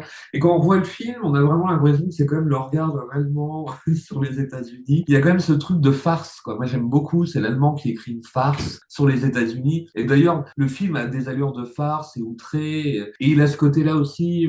Là, pareil, tu me faisais penser, je sais plus à quel moment, mais ça va aussi avec le côté farce parce que c'est la forme cageenne d'une certaine façon, assez éculée. C'est le jeu de Nicolas Cage comme s'il avait un peu les clés du truc, que Herzog s'amusait à le regarder, qui représentait quelque chose pour lui de plutôt symptomatique ou quelque chose comme ça, ou l'acteur américain ou l'acteur, il y a plein d'éléments comme ça et puis qu'il arrive à agréger autour de Cage. Et tu sais cette phrase où on dit que les grands acteurs, un film avec une grande performance, toujours un documentaire aussi sur cet acteur-là. Il y a vraiment cette dimension aussi dans ce film-là, dans sa manière, comme tu disais, de se tenir, ses cheveux, son regard, sa manière de chanter super subite comme ça. Et après, il y a tous ces éléments justement que Herzog, en plus, ils sont dans le cinéma d'Herzog, cette sorte de mystique, un peu panthéiste qu'on retrouve. Moi, c'est comme ça que j'interprète aussi tous les reptiles. Alors évidemment, on comprend que c'est des reptiles qui ont été bousculés de leur habitat sauvage par Katrina et qui se retrouvent un peu paumés là, et que seul Nicolas Cage peut voir. Ouais. Il y a vraiment ce truc, moi ça me faisait autant penser au Salieri de La fin de la guerre et la colère de Dieu, ou au fameux pingouin qui prend la tangente dans son documentaire Encounters at the End of the World, le pingouin déprimé, et cette indifférence de la nature. Et je pense que dans ce truc, il y a un côté chamanique dans le film, c'est comme si Nicolas Cage, par son regard, pouvait révéler un peu le sens symbolique qui obsède un peu Herzog dans ses films, ces fameuses réflexions sur la nature, où la nature indifférente ne veut absolument pas notre bien, ne sera là jamais pour nous. On retrouve un peu tout ça, et notamment aussi, vu que Cage est quand même dans l'excès, quelque chose d'assez extatique, ça me faisait penser aussi en revoyant le film, parce que c'est Herzog est quand même une sorte de théoricien un peu étrange comme ça, mais sur tout ce qu'il dit sur la vérité extatique, et je pense qu'au travers du regard de Nicolas Cage, devant Nicolas Cage, il pouvait, c'est qu'on va outrer la réalité pour bien la comprendre. Là, il a un instrument génial, et de se dire qu'il va raconter une tragédie comme Katrina, en faisant un film, une farce, et une sorte de clown sordide, parce que c'est un vrai film, et qui est extraordinaire dedans. Ça, faut quand même le dire. Personne n'aurait pu jouer ça. D'ailleurs, je pense qu'il y a une sorte de conjonction, tu vois. C'est-à-dire, oui, mais permets-toi ça, t'arrives à le faire. Ou, si tu es capable de faire ça, on va aller trouver ça. Et puis, il y a une sorte de discussion comme ça qui fait que le film est vraiment formidable. Ouais, tout ce qu'on peut, c'est ce que tu notais, tout ce qu'on peut regretter, c'est le manque de moyens, quoi. À l'époque, évidemment, personne ne croit à ce genre de truc. Et c'est vrai qu'Herzog, malgré le prestige qu'il a et qui revient un peu avec Grizzly Man, moi, j'ai toujours aimé, c'est vraiment un de mes metteurs en scène fétiches. À cette époque, il n'y a pas les séries de DVD qui sont sorties encore, on peut pratiquement rien voir, Arte diffuse des films avec Kinski, puis c'est à peu près tout, quoi, hein. Et ce film est un miracle, est vraiment un miracle. C'est bizarre qu'ils n'aient pas fait d'autres choses ensemble, et je pense que aussi, ce qui parle aussi, le regard un peu sidéré d'Herzog devant Nicolas Cage, c'est le même Herzog qui dit dans une vidéo qui connaît John Waters depuis 20 ans et qui vient de découvrir qu'il est homosexuel. Ouais. Et on a l'impression qu'il est sidéré, quoi, qu'il regarde Nicolas Cage comme il regarde Kinski, un peu sur un autre registre. Il y a ce truc de sidération et qui lui permet d'accéder, voilà, à cette réalité extatique, quoi, et qui va le justifier d'être un peu, d'y aller dans sa vision du monde, quoi. Il a ce personnage halluciné, donc allons-y vers les hallucinations. Et de pas être cynique. Comme tu dis, on a un personnage qui s'en sort par des coups de chance, par ses combines. Tu pourrais voir ce personnage, cette histoire, ce milieu qu'il nous décrit avec une certaine distance, une certaine cynisme ou un côté très hautain qu'on peut regretter aussi chez certains réalisateurs avec une posture morale un peu facile. Peut-être que, on l'a pas dit, mais peut-être que chez Mike Figgis, il est peut-être rattrapé par des questions morales et c'est ça peut-être qui plombe le film aussi dans la dernière partie. T'as vite fait quand même dans ce cinéma américain d'avoir comme ça une image un peu crade, d'avoir des personnages qui pataugent comme ça dans des milieux sociaux sordides, criminogènes, et cette figure héroïque du flic, cette figure qui doit être une figure de rigueur morale et de justice. Vous voyez, lui-même, il est cocaïnomane, il est accro à tel médicament, il est corrompu, il est très désagréable parfois avec certaines personnes, il est même dangereux. Donc là, tu pourrais sortir le truc en disant ouais, c'est un espèce de grand truc nihiliste, misanthrope au dernier degré. Je pense que t'as plein de films qui te viennent à l'esprit. Ah bah oui. Et l'avantage d'Herzog, en fait, c'est que tu sens son regard, comme tu dis, qui est parfois très naïf sur les choses, Complètement très candide. premier degré. Dans cette vidéo dont tu parlais avec John Waters, ce qu'il veut dire par là dans cette vidéo, c'est qu'il arrive pas avec des a priori. Voilà, c'est ça que je veux dire. Il a besoin de gratter le vernis des choses pour comprendre ce qu'il en est, d'étudier longuement avant de se faire un avis. Il respecte l'autre. Il a pas d'a priori comme ça. Et je trouve que ça se sent dans le film, même s'il y a toute cette ambiguïté autour de ce personnage. Finalement, t'es pas non plus dévasté par le spectacle que tu te vois à la fin. Non. Il y a de l'ironie, mais c'est pas du cynisme. C'est un humour absurde en fait. C'est La farce, il n'y a pas cette dimension morale, c'est candide. Tout à fait. Je pense que ce qui fait aussi cette qualité du film, c'est Herzog qui a fait de la fiction américaine, quoi, un film de flic, comme s'il y avait une idée d'une franchise Bad Lieutenant, qui est un truc délirant, que des gens aient pensé à ça quand on voit le premier. Et c'est son regard, quoi, plein de candeur, quoi. Et puis il se retrouve avec le loup de Tex Avery, quoi, sous la main. Et tout le monde est très bon dans le film. Eva Mendes, Fairouz Balk, qui meurt, qui est presque en Depardieu, quoi. Un peu penser à Depardieu à cette époque, qui est très bon, en sorte de cynique connard. Il y a Jennifer Coolidge qui est revenue sur le devant de la scène. exactement. Tu vois, par rapport à la facture du film, certes, on se dit ah c'est dommage que c'est pas davantage de gueule, une facture un peu plus noble, on va dire. Et en même temps, c'est ça aussi qui rend le film sympathique, c'est Ouais. que tu sens que c'est un film il a fait au moment où il a pu. L'identité du film, elle vient aussi de cette facture imparfaite et de ce casting où à la fois t'as des acteurs qui sont pas au top de leur carrière à ce moment-là, et en même temps que t'as vachement de plaisir à revoir, tu vois. Ah ouais. T'es très content de les voir là. C'est pas des tocards non plus, hein. C'est des Non, acteurs non, qui ont eu non. leur succès. Ça donne une certaine modestie au film et en même Oui. temps un vrai charme. Donc c'est ça qui en fait un truc intéressant. C'est parmi ces produits qui ont été faits un peu en dehors du système américain, en étant très américain. Tu vois, on pense à la même époque aussi à, j'ai cité De Palma par rapport à Snake Eyes, mais tu sais, on est déjà dans la période où De Palma ne travaille plus aux États-Unis. Il essaie de faire des films américains sans passer par les Américains puisqu'il est fâché avec tout le monde aux États-Unis. Donc ça donne le Dahlia Noir qui est fait avec de l'argent français, anglais, machin, allemand, tourné là en Roumanie. Et là, tu vois, on est un peu dans la même conjoncture d'une certaine façon, sauf que le fait est que oui, Werner Herzog essaie de faire un film très américain, peut-être même d'ailleurs l'une des rares productions qui ressemble vraiment à ça dans son cinéma, un polar avec une histoire de flic. Enfin, il y a des choses qui sont à la fois très codifiées dans le film, les interrogatoires, les filatures, les règlements de compte entre mafieux, tout ça. À la fois, il est dans ce truc-là et en même temps, il garde quand même une vraie liberté. Tu sens pas qu'il a pensé une formule où il est à la fois très près du genre codifié et à la fois j'essaie de le détourner. Tu vois, c'est pas un truc aussi conscient que ça. Donc du coup, malgré les paramètres qui sont compliqués dans ce genre de cinéma qui est pas en pleine possession de ses moyens, qui arrive peut-être 10 ans trop tôt, 10 ans trop tard, voilà, ou qui aurait dû être à la télé comme True Detective, voilà, ou je sais pas quelle série comme ça, bah en fait, ça fonctionne complètement parce que de toute façon, Werner Herzog n'écoute pas des conventions de cinéma claires et il arrive à faire sa place parce que il sait qu'il doit suivre Cage, il doit suivre le tempo de Cage et il sait que de toute façon, il arrivera de toute façon à en tirer quelque chose s'il laisse Cage donner libre cours à sa folie tout en étant quand même complètement dans le personnage, hein. C'est-à-dire que comme tu dis, c'est intéressant parce qu'on a presque l'impression que c'est une sortie de corps, tu vois. On va en revenir sur le registre de l'halluciné. On fait un coucou à Maxime Lachaud qui avait choisi Cœur de verre dans le 4e épisode de Bizarroïde et qui a fait tout un bouquin sur le cinéma halluciné, le cinéma hypnagogique dans lequel il donnait une large part au cinéma de Werner Herzog. Donc là, on est presque sur une sortie de corps d'une certaine façon et on en revient sur la scène où il y a l'âme qui danse hors du corps qui vient de se faire abattre. T'as presque Nicolas Cage et le personnage qui sont deux entités un peu différentes qui se regardent. Nicolas Cage qui a un regard de côté sur ce personnage-là et en même temps qui est un peu prisonnier du corps du personnage. C'est un peu méta en fait.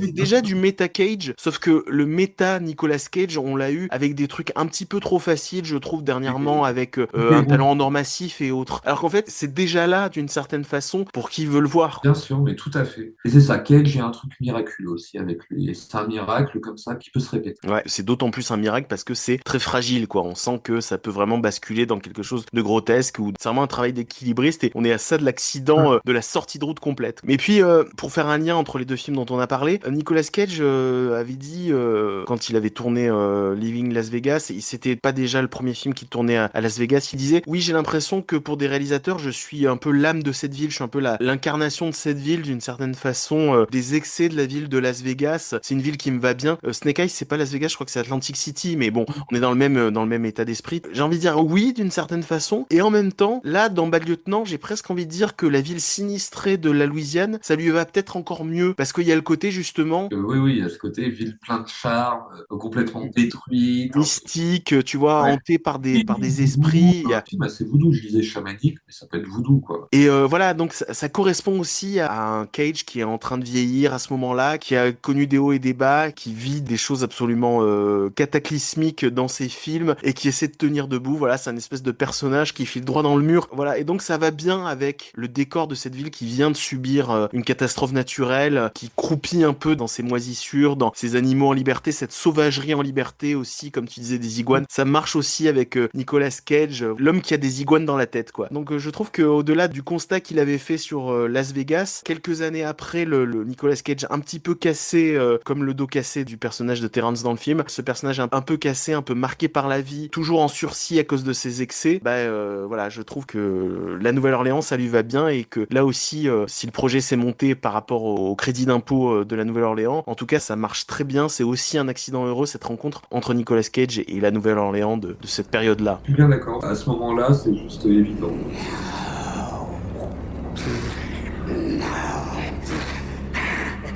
I don't kneel before you! You kneel before me! I carry God's gift in my heart, not you! So you kneel before me, motherfucker! I'm your God now! Bonsoir Steph, bonsoir Rémi. Salut. Dans cet épisode, on a progressivement quitté la légèreté, le charme du premier film qui était proposé par Chloé. On a un peu dérivé, on s'est un peu enfoncé dans les ténèbres vers l'enfer. Et avec vous, j'ai envie de dire que ça y est, on plonge complètement dans l'enfer. Hein, donc merci beaucoup pour cette proposition. Ça ne m'étonne pas beaucoup de vous en même temps. On va commencer avec Mandy, un film de Panos Cosmatos sorti en 2018. Alors c'est intéressant parce que Mandy, pour moi en tout cas, dans ma perception de la carrière de Nicolas Cage, ça ouvre une nouvelle période de sa carrière où il va de nouveau susciter de l'intérêt de la part d'une frange de la cinéphilie, des amateurs de fantastique, des amateurs de films d'auteurs à petit budget. On va pas dire que dans cette période il va revenir vers des très gros budgets, vers les studios, ou en tout cas à petits pas. Mais voilà, pour moi Mandy, c'est le moment où avec ce projet, j'ai l'impression que on a retrouvé un personnage à la fois flamboyant et pas seulement perdu dans des productions tournées en Bulgarie interchangeables, mais vraiment des films très intéressants sur le plan esthétique et sur le plan thématique. Steph, est-ce que tu arriverais à nous faire un pitch de Mandy ? Ouais, je vais essayer. Alors du coup, Nicolas Cage incarne un vétéran de guerre un peu alcoolique, devenu bûcheron, qui cherche à se soigner en vivant reculé avec sa petite amie qui, elle, est artiste et autrice de romans graphiques, de BD, tout ça. Et alors qu'elle se promène en forêt, elle croise le leader d'une secte américaine d'anciens hippies et elle attire leur attention. Là, c'est le début des problèmes pour le couple parce que tout en faisant une incantation pour appeler des figures démoniques représentées par des espèces de bikers qui font penser à Hellraiser, il kidnappe le couple, les séquestre, pardon. Je sais pas si je dois raconter tout le film ou juste le...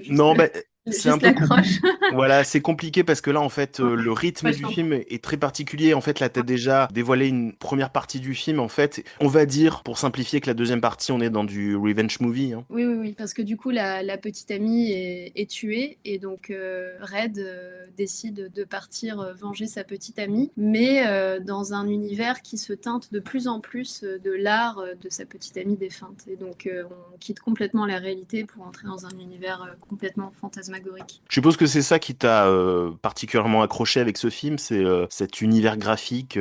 Oui, complètement. En fait, je trouve le film magnifique. Le sujet en lui-même est moins ma came. Ce côté un peu très bis, très biker, très fantasy dark. Mais en fait, je trouve d'étranges parallèles avec l'univers de Lynch. Et justement, en pensant au rôle de Nicolas Cage, je me remémorais le fait que je l'avais découvert dans Sailor et Lula de David Lynch. Et je vois d'étranges parallèles parallèle entre ces deux films par rapport à notamment la performance de Nicolas Cage qui propose plein de teintes et plein de couleurs différentes jusqu'à la folie extrême de la finalité du film. Et en fait, ça reconnecte Nicolas Cage au début de sa carrière qui faisait des choix un peu risqués. Et du coup, il renoue en fait avec un cinéma plus auteur, plus expérimental, dans lequel il est excellent parce qu'il a vraiment cette capacité à porter des personnages complètement fous en fait, qui parlent peu et qui sont très très expressifs malgré une apparente froideur ou réserve. Alors là, on est vraiment dans le Nicolas Cage halluciné. C'est une des performances, à mon avis, les plus psychotroniques de Nicolas Cage. Et Dieu sait s'il en a à son compteur, mais c'est parmi les performances qui vont le plus loin dans ce délire-là. T'as choisi un film qui est un film rock, je crois qu'on peut le dire clairement, qui est dans un état d'esprit rock, un état d'esprit, alors je dirais métalleux progressif. Je sais pas comment trop le situer. Rémi, je sais pas si toi qui t'y connais davantage, tu pourrais le classer plus précisément. En vérité, il est plutôt esthétisé, estampillé hard rock, glam metal, ce côté très glam des années 80. D'ailleurs, les personnages n'arrêtent pas de porter des t-shirts de Black Sabbath, de Motley Crue et tout ça. Enfin, voilà, ce côté finalement très glam et très pailleté, excessif, kitsch volontairement quoi. Ouais, volontairement kitsch. Moi, j'adore l'idée qu'à un moment, le leader de la communauté, le gourou, Jeremiah, il parle à Mandy, il dit: tu aimes les Carpenters? J'adore les Carpenters. Je vais te faire écouter un truc, c'est encore mieux que les Carpenters. Alors, je sais pas pour vous, mais moi, j'ai envie de m'ouvrir les veines avec une lime à ongles quand j'entends les Carpenters. J'adore l'idée que la musique démoniaque dans le film, c'est les Carpenters qui sont des folkeux prégnés, enfin, du point de vue d'une communauté plutôt hard rock. Mais oui, c'est un film rock, c'est un film qui ressemble vraiment à un concept album. T'as l'impression d'un long clip ou de pochettes illustrées, effectivement, comme tu l'as dit, glam, un peu vintage. Et ça va tellement bien à Nicolas Cage de plonger dans cet univers-là. Cage, je trouve que c'est un acteur que je trouve super intéressant quand il absorbe des éléments culturels, tu vois, des éléments pop culturels. Dans sa vraie vie, on sait que c'est un fan d'Elvis, un collectionneur d'objets cultes. Il y a tout ce référentiel autour de Cage qui est forcément appelle en plus à quelque chose de très haut en couleur. Et ça fonctionne vachement bien de le placer dans cet univers-là, en fait. Le personnage de Red, même si le personnage de Red est pas celui qui représente l'état d'esprit et l'esthétique la plus forte du film. Effectivement, t'as parlé de ces créatures de bikers sadomaso, inferno, proches effectivement d'une imagerie à la Clive Barker, la secte qui ressemble à des espèces de hippies dégénérés, etc., etc. Et même Mandy représente peut-être quelque chose de plus rock encore que Red, mais lui, ça lui va très bien d'être dans ce film-là. C'est comme si ce film, c'était en fait un rêve fiévreux, un cauchemar fiévreux d'un Nicolas Cage en retour d'acide, quoi, en retour de je sais pas quelle drogue. Rémi, t'avais choisi, quand on a enregistré votre épisode, t'avais choisi Booba Otep de Don Coscarelli avec Bruce Campbell. Tu vois, je trouve que ça se situe un petit peu dans la même famille de performances d'acteurs. C'est-à-dire que Bruce Campbell, comme on le disait dans l'épisode, est aussi un acteur qui représente aussi une certaine Amérique, une Amérique un peu bigger than life et un peu ringue, un peu kitsch aussi. Pour moi, Nicolas Cage, on est peut-être encore un cran au-dessus, mais on est un peu dans le même ordre d'idées. D'ailleurs, je pense que Nicolas Cage aurait fait un super faux Elvis dans Booba Otep. Cage porte déjà tout ce contexte culturel, toute cette folie en lui, je trouve. Oui, oui, complètement. Et il a ce côté assez anti-charismatique, comme tu dis, assez effacé. Mais comme tu dis aussi, il est très sensible aux univers radicaux de réalisateurs plutôt indépendants. Et on sent qu'il a cette capacité à pouvoir comprendre ce type d'univers, à se laisser porter par ses visions un peu particulières et qui apprécie, en fait. Ça lui donne un terrain d'expression que tous ces blockbusters dans lesquels il a joué pendant des années ne lui ont pas donné. C'est pareil, il joue dans Colors Out of Space, qui en termes de colorimétrie rappelle un tout petit peu Mandy parfois. C'est ça qui est très beau avec Mandy, c'est qu'on a l'impression que le réalisateur peint des images avec ses ciels rouges, magenta, ses nuits rosâtres.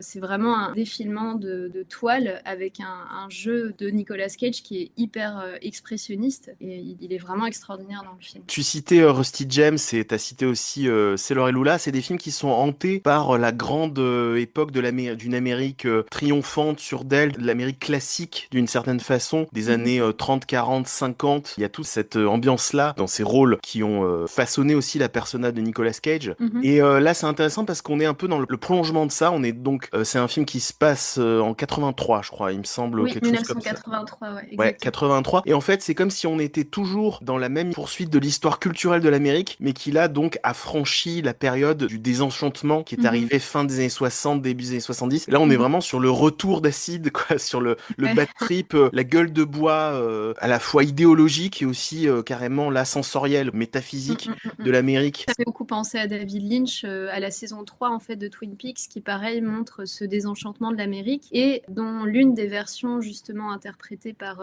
McLachlan joue un rockabilly aussi un peu sectaire. Oui, c'est vrai. Et donc ça se recoupe pas mal en fait. Nicolas Cage aurait pu jouer ce rôle-là justement dans Twin Peaks saison 3, la partie maléfique de l'agent Cooper. Twin Peaks saison 3 qui était séparée de 25 ans il me semble de la saison 2, donc la série c'est comme si on avait perdu son glamour, le vernis glamour de la série des 2 premières saisons s'était craquelé et qu'on voyait effectivement cette Amérique complètement désenchantée, cette Amérique déglinguée du début de l'ère Trump d'ailleurs, au moment où la série sort. C'est vrai qu'on voit des mobile homes, on voit on voit une espèce de précarité, on voit effectivement un fast passé qui paraît complètement ringard, toute la partie qui se passe aussi à Las Vegas aussi donne un côté effectivement un petit peu terni. Donc je suis d'accord avec le parallèle que tu fais, c'est pas faux du tout. Moi je dois avouer que je mets quand même une réserve sur le film dans son rythme. Je pense que j'ai trop tendance peut-être à avoir un esprit formaliste et à vouloir toujours classer les films par famille de cinéma, par courant esthétique et autres. Et pour moi j'ai l'impression que ce film il sort un peu à une période un peu Nicolas Winding Refn, tu vois, je sais pas comment le dire, Nicolas Winding Refn, c'était avant le déclin de Nicolas Winding Refn, puisque entre-temps il a quand même largement perdu de sa superbe. Mais là on était encore à une époque 2018 où j'ai l'impression qu'il était encore en force dans un certain cinéma de festival, on va dire. Et je trouve qu'il y a parfois dans la façon dont les plans se prolongent, dans la tension, même dans le sound design qu'il y a autour, il y a presque parfois je trouve un côté un peu poseur quand même dans Mandy. C'est mon avis, c'est-à-dire que j'adhère assez globalement, si tu veux, à l'ambiance du film, à l'atmosphère du film. Parfois je tique un peu sur certains trucs et je me dis ça va avec ce qu'on a dit jusque-là, c'est-à-dire qu'il se fait plaisir à s'imaginer Nicolas Cage et Panos Cosmatos qui construit cet univers, à imaginer un côté presque un peu BD pulp, métal hurlant quoi, avec des plans très iconiques, une tronçonneuse, un tigre qui passe. Sur la fin du film, je me dis bon, les longs silences entre les phrases, les regards fiévreux de Nicolas Cage et le regard exalté de Linus Roach qui joue Jeremiah face à lui, il y a presque un côté un peu poseur. Le rythme est très très dilaté. Moi, la première fois que je l'ai vu, j'ai effectivement subi ces silences et cette dilatation du temps, mais au bout d'un moment, ça devient tellement absurde que ça te met dans une sorte d'état second. En plus, il joue beaucoup avec des superpositions d'images, de répétitions, et donc il essaye de t'offrir une expérience sensorielle en brouillant complètement l'histoire à certains moments. Et effectivement, le parti pris formaliste et sensoriel prend le pas sur ce qui est raconté. Et moi, c'est cet aspect-là en fait qui m'avait plu au-delà du type d'esthétique dans lequel il s'ancre. En fait, il tente des choses, c'est un peu comme Ronen Cronenberg, il expérimente des choses avec le médium du cinéma. Personnellement, je préfère 1000 fois ça qu'un film peut-être mieux écrit et mieux géré en termes de rythme, qui est trop lisse ou qui raconte des choses qu'on a déjà vues plein de fois d'une manière très classique. Enfin... Ouais, je suis d'accord. Parce que c'est vrai que si tu prends le scénario, si tu prends le traitement de l'histoire, on est quand même sur de la série B, parfois assez sommaire. La façon dont tu vois, il est attaché, il va se défaire de ses liens parce qu'il y a un morceau de tuyau qui tombe. Enfin, c'est quand même très simpliste. Et traité autrement, ça serait effectivement un revenge movie assez basique, en fait. Ouais. Et tout l'intérêt, c'est bien évidemment le traitement visuel. Et comme tu dis, c'est vrai qu'il y a des choses très intéressantes. Je pense à la superposition des visages face cam, quoi, en très gros plan. C'est vrai que c'est assez troublant. Il y a quand même un truc qui est intéressant, je dis un revenge movie basique, c'est quand même le personnage de Mandy, puisque c'est elle qui donne son titre au film. Dans ce genre d'histoire, soit le personnage, il est totalement absent, c'est presque abstrait, c'est presque un prétexte, et on n'a pas eu le temps de s'attacher au personnage. Là, comme on l'a dit, en fait, toute la mise en place de l'horreur qui va se déchaîner dans la vie de Red et de Mandy, ça prend presque la moitié du film, et du coup, t'as le temps d'être hanté, en fait, par la personnalité de Mandy, qui joue en plus par Andrea Riseborough, que je trouve une actrice super intéressante, avec des yeux très particuliers, comme ça, d'espèce de pupille très particulière. Elle a un côté un peu fantomatique, un peu perché, comme ça, et ça change de la femme classique, tu sais, dans les films où le personnage masculin pense à sa femme décédée, et c'est vraiment un cliché de la femme qui court dans les champs de blé, qui se réveille le matin dans des draps blancs au lever du soleil. On verra plus tard dans The Surfer, c'est tourné vraiment à l'ironie, mais là au moins on a un personnage qui a une personnalité forte et qui donne au film cette esthétique puisque ça part de son art. J'ai dit que c'était un film qui pourrait être sorti de la tête de Nicolas Cage, mais en réalité le cauchemar qu'on vit, c'est plutôt un cauchemar dans la tête de Mandy en fait, et qui commence même avant que la situation dégénère. Il y a déjà quelque chose de très bizarre dans le film. Dès le premier quart d'heure, dès les 20 premières minutes, on sent qu'il y a déjà quelque chose qui se prépare, il y a déjà une espèce de prophétie qui naît dans la tête de Mandy en fait. Oui, et puis quand elle raconte raconte son souvenir d'enfance. C'est comme tu dis, une sorte de prémonition de ce qui va se dérouler après. En fait, elle imprègne beaucoup plus le début du film que Nicolas Cage, qui lui occupe vraiment plus la deuxième partie quand le film devient ce revenge movie. Sur le papier, c'est effectivement un revenge movie qui est pas clairement fantastique, pas clairement surnaturel, et en même temps, c'est une espèce d'horreur, de cosmic horror en fait, qui se développe dans le film, c'est-à-dire que ça ouvre les horizons sur quelque chose de l'ordre de l'horreur cosmique, presque Lovecraftienne. Ce sera un grand mot et c'est un mot un petit peu trop dévoyé maintenant qu'on utilise à tort et à travers. Mais il y a cette idée-là, c'est-à-dire qu'il y a toute une mythologie autour du film qu'on entrevoit sans jamais vraiment comprendre. Ça déflore pas totalement le mystère de cet univers qu'il y a autour de cette secte, autour de leurs croyances, autour de, je sais pas, du bestiaire qui pourrait naître dans ce film. C'est de la cosmic horror, mais presque en creux en fait, presque en subliminal dans l'histoire. Et il a été tourné entièrement en Belgique. C'est un film américano-belge. Ça a été tourné dans le coin de Liège, à 15 km de Liège. Et toute la post-prod a été faite là-bas aussi. C'est assez étonnant parce que le film donne l'impression d'avoir été tourné aux États-Unis, mais il est complètement européen. T'as beaucoup de noms francophones au générique. Tu peux te dire, ah ok, donc ils ont tourné vers le Canada, peut-être vers le Québec, un truc comme ça. C'est ça qui est surprenant pour 6 millions de dollars en plus. Donc voilà, ça situe un peu les productions dans lesquelles continue d'officier Nicolas Cage. Hein, comme je l'ai dit, il reste quand même dans des productions à petit budget, mais effectivement des productions très atypiques parce que c'est un film en langue anglaise tourné en Belgique. Et d'ailleurs, on va voir que le film dont on va parler juste après est une coproduction irlandaise et australienne d'ailleurs. Donc il a financièrement pas du tout marché, mais il est devenu très culte. J'ai l'impression que c'est avec Mandy qu'il va avoir cette image, il va retrouver une certaine coolitude, tu vois, un côté cool pour des festivaliers en mal de films, si ce n'est de films de genre fantastique, en tout cas de films bizarroïdes. Hein. Et effectivement, peu de temps après, il y a Color Out of Space, il va y avoir le Sonotion aussi, Prisoner in the Ghostland, et plus récemment Longlegs, et effectivement également le film dont on va parler tout de suite. Dude, that's my board, and I want it back. Mate, I think you've been out in the sun too long. They took it from me last night. They threatened me with a broken bottle. Why don't you take a drink of water? I don't want anything from you. I want my board. So you're saying they took this from you last night? Was I not clear? Well, it's just the problem is, and I can tell you myself, that old board's been up there for as long as I can remember. How long? I reckon we put it up there maybe 7 summers back now. Rémi, toi, t'as choisi de parler de The Surfer de Lorcan Finnegan, qui est sorti tout récemment. Hein, il est disponible sur Paramount Plus depuis cet automne, il me semble. Oui, c'est intéressant que t'aies pris un film tout récent dans la carrière de Nicolas Cage. Ça nous situe aussi quelle est l'aura du personnage aujourd'hui, quelle est la place de Nicolas Cage dans le cinéma actuellement. Est-ce que tu pourrais nous faire un pitch de The Surfer? C'est assez compliqué de pitcher le film, je pense. Surtout qu'il faut pas trop en révéler parce qu'il joue sur quelque chose qui doit absolument être vécu et surtout le film, je pense, se targue d'un certain type de pitch qu'il s'amuse à déjouer complètement. En fait. Et voilà, mais c'est l'histoire d'un Nicolas Cage qui quand même joue de son âge, hein, grandissant, vieillissant, et qui est un type qui a enfin l'opportunité de pouvoir essayer d'acheter sa maison de rêve sur la plage de ses rêves en Australie, avant de se rendre compte que la plage est presque tenue par une mafia de surfeurs masculinistes et bien toxiques qui vont se mettre en travers tout simplement de son rêve immobilier, quoi. Sachant que lui veut renouer avec son fils parce qu'il est en plein divorce et que voilà, c'est l'opportunité de rafistoler un petit peu une vie un peu brisée et de faire le coup du siècle. Oui, bien résumé. C'est un remake de Surf Nazi Must Die, hein, la production trauma des années 90. Hein.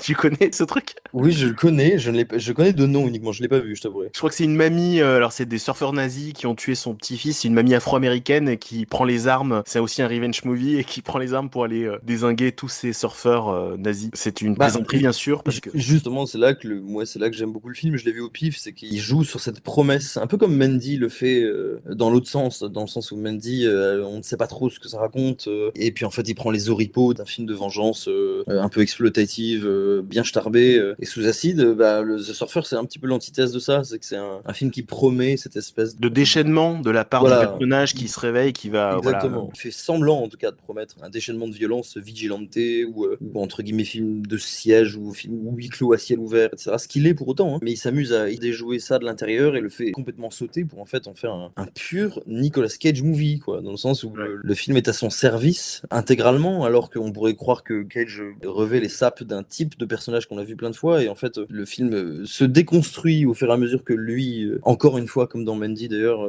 subit une plongée progressive dans la folie. Le film se teint crainte de cette plongée dans la folie, et le film devient fou en même temps que lui. Donc ça lui laisse une place exceptionnelle dans laquelle tout son talent, son impro, son charisme, sa quirkiness, sa bizarrerie explose en pleine gueule, parce que le film a un accueil assez mitigé, hein, d'ailleurs, hein. Il est reçu relativement tièdement, mais c'est le ultimate Nick Cage movie, quoi. Il a cette espèce de disparition scénaristique, de désagrégation de sa structure, en même temps que le personnage qu'il incarne se désagrège complètement et perd son identité ou se questionne sur la nature de ce qui lui arrive. Et c'est difficile d'en parler sans que les gens l'aient vu. Ouais, ben, comme tu dis, parce qu'il n'y a pas exactement... il y a un point de départ et un point d'arrivée, bien sûr, dans le parcours de ce personnage, mais c'est une succession de péripéties. Donc à partir du moment où tu commences à rencontrer une, tu vas rencontrer l'autre, puis celle qui suit, en fait, il faut vraiment prendre le film étape par étape dans la chute de ce personnage, ou au contraire la renaissance d'une certaine façon de ce personnage, selon comment on le considère, si on voit les choses d'une manière optimiste ou pessimiste. C'est un film qui est de toute façon un film vraiment méchant, hein. C'est pour ça, à mon avis, qu'il est mal accueilli. C'est un film qui est plein d'ironie, d'abord. Contrairement à Mandy, qui part dans un projet et qui s'y tient jusqu'à la fin, vous adhérez ou pas au délire, faut plonger dans le même rêve que le réalisateur. Là, dans The Surfer, en fait, les événements vus par Nicolas Cage sont réinterprétés, je dirais, par une vision qui se superpose, qui est plein d'ironie. Dans la musique, il y a une musique qui va être très idyllique, sur des scènes qui sont absolument abominables pour le personnage. Il y a des visions de cette nature, pareil, très idyllique, avec les petits oiseaux, tout ça, cette magnifique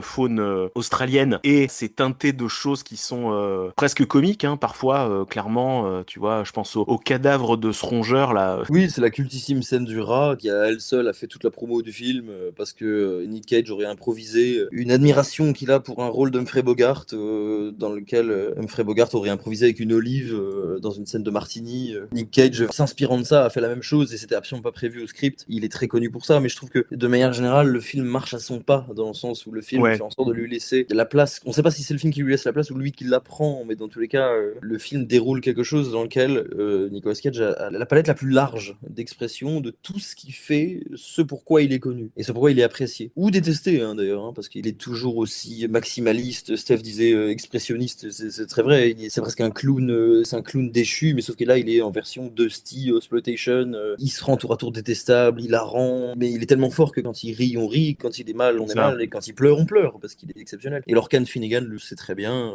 même si je suis pas du tout fan des autres films de Lorcan Finnegan. Je pense à Vivarium et The Nocebo Effect. The Nocebo Effect, qui était atroce, mais absolument atroce. Mais là, il est comme s'il était protégé par l'aura géniale de Nick Cage. C'est intéressant parce que là aussi, on peut faire un parallèle avec la personnalité de Nicolas Cage, ce qu'on sait de lui et son parcours dans le cinéma américain, dans notre imaginaire collectif. C'est-à-dire que là, on a un personnage qui est un père divorcé. Comme tu dis, ça y est, il accuse son âge, hein. Il a 60 ans maintenant, Nicolas Cage. Il y a ce côté mec à la fois un peu usé, qui en même temps veut pas lâcher l'affaire. Tu vois, là, il veut s'installer sur cette côte australienne, récupérer la maison de son enfance, mais en même temps, voilà, c'est un personnage qui, on a compris, a raté plein de choses, en tout cas dans sa vie familiale, est complètement empêtré dans des problèmes aussi de carrière professionnelle, dans cette espèce de monde capitaliste qui, dès que tu fais un faux pas, va t'ingurgiter sans te laisser de chance. Ça représente aussi un peu des choses que tu peux projeter sur Nicolas Cage, comme je l'ai dit, qui a eu une carrière un peu en dents de scie, qui s'est aussi brûlé les ailes sur plein de choses, qui est allé très loin dans certaines performances, dans certains investissements, et probablement dans sa vie aussi, il est jusqu'au boutiste. T'as presque l'impression aussi, voilà, que c'est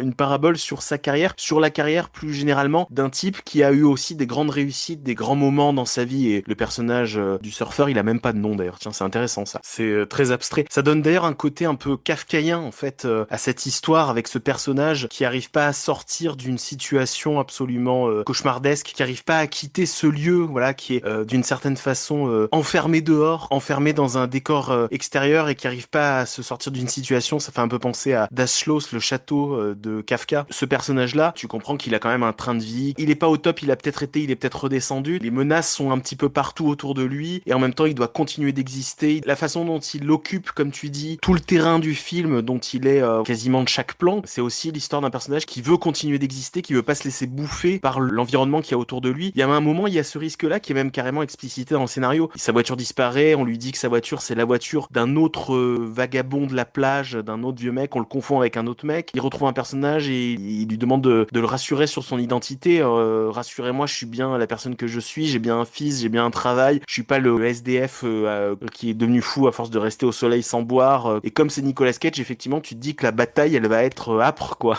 Contrairement à des films qui joueraient justement justement sur cette image d'un personnage qui est dans la course du monde capitaliste, mais très gris, comme ça, à cravate et beaucoup plus terne, où tu sais qu'il va de toute façon se faire bouffer ou se faire complètement transformer par l'histoire. Voilà, là, avec Nicolas Cage, on sait qu'on va avoir affaire à un personnage qui, lui, va pas se laisser faire aussi facilement et dont la folie va se révéler et va peut-être l'emporter sur la folie du monde autour de lui, en fait. C'est un peu comment sa folie à lui, sa folie individuelle, bon, ça lui fait perdre plein de choses dans le film, mais au moins, ça lui permet de continuer à exister face à un monde qui est complètement aussi en train de devenir fou. Il y a que lui pour jouer ça avec une espèce de naturel et de mise en danger qui le caractérise, parce que du coup, comme il a accepté énormément de choses dangereuses dans sa carrière, des choses qui ont d'ailleurs pas marché, là, comme tu dis, il fait une espèce de mise en abîme de lui-même, c'est un personnage qui lui ressemble étrangement, mais sans pour autant, je trouve, dévorer le film ou le rendre déséquilibré. Il est à chaque instant au bon endroit. Les détracteurs disent qu'il sait pas jouer, que c'est un clown ou qu'il est ridicule, mais il faut voir The Surfer pour se rappeler quand même que le mec a 60 ans, mais c'est quand même, quoi qu'on en dise, un des meilleurs comédiens de sa génération. Il est exceptionnel. On peut que vraiment enjoindre les gens à voir le film parce qu'il est très déroutant et il peut être très décevant pour les fans de genre qui veulent un déroulé très classique de série B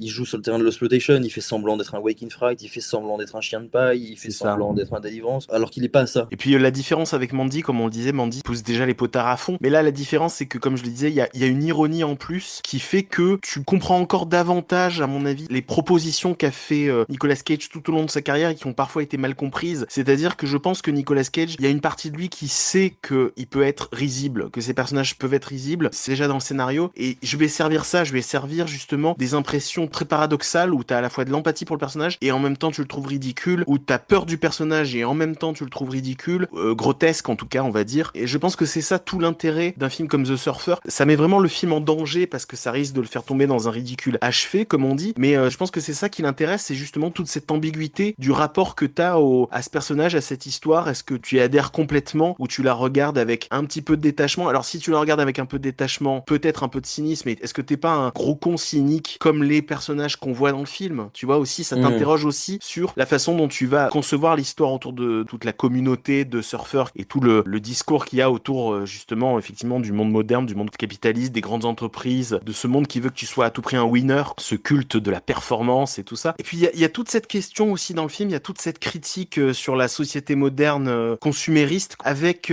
les gens qui s'accaparent des lieux, qui privatisent des lieux, tu vois, cette communauté qui veut garder la plage pour elle toute seule et qui sélectionne les profils de ceux qui ont droit ou non à accéder à ce coin de paradis. Voilà, ça fait aussi penser à tous ces lieux qui sont privatisés par des grandes entreprises, privatisés par des personnalités puissantes, des milliardaires, que ce soit dans les villes ou des îles privées, etc. Et pour conclure donc sur The Surfer et pour conclure l'épisode, c'est intéressant donc t'aies pris un film très récent parce que ça nous dresse un bilan aussi de la carrière de Nicolas Cage qui effectivement, alors va peut-être dans les années à venir revenir sur des plus grosses productions, à tenter de revenir sur des productions un peu plus importantes ces derniers temps. Un talent en or massif qui était un Nicolas Cage movie, bon que moi je trouve pas forcément très réussi. En plus tu vois que Nicolas Cage s'ennuie à jouer Nicolas Cage dans ce film. Pour le coup, je pense qu'il y a une partie de lui qui se dit là vous avez pas tout compris à mon personnage, à ma persona, mais bon enfin bref, passons. Il a repris du galon dans différentes productions. On parle de lui à l'heure où on enregistre cet épisode. Je sais pas si c'est acté, si ce sera lui qui jouera dans la prochaine saison de True Detective par exemple. C'est une série qui a une certaine classe quoi, tu vois, c'est avoir la carte que de jouer dans True Detective. Mais en tout cas sur les petites productions dans lesquelles il continue d'officier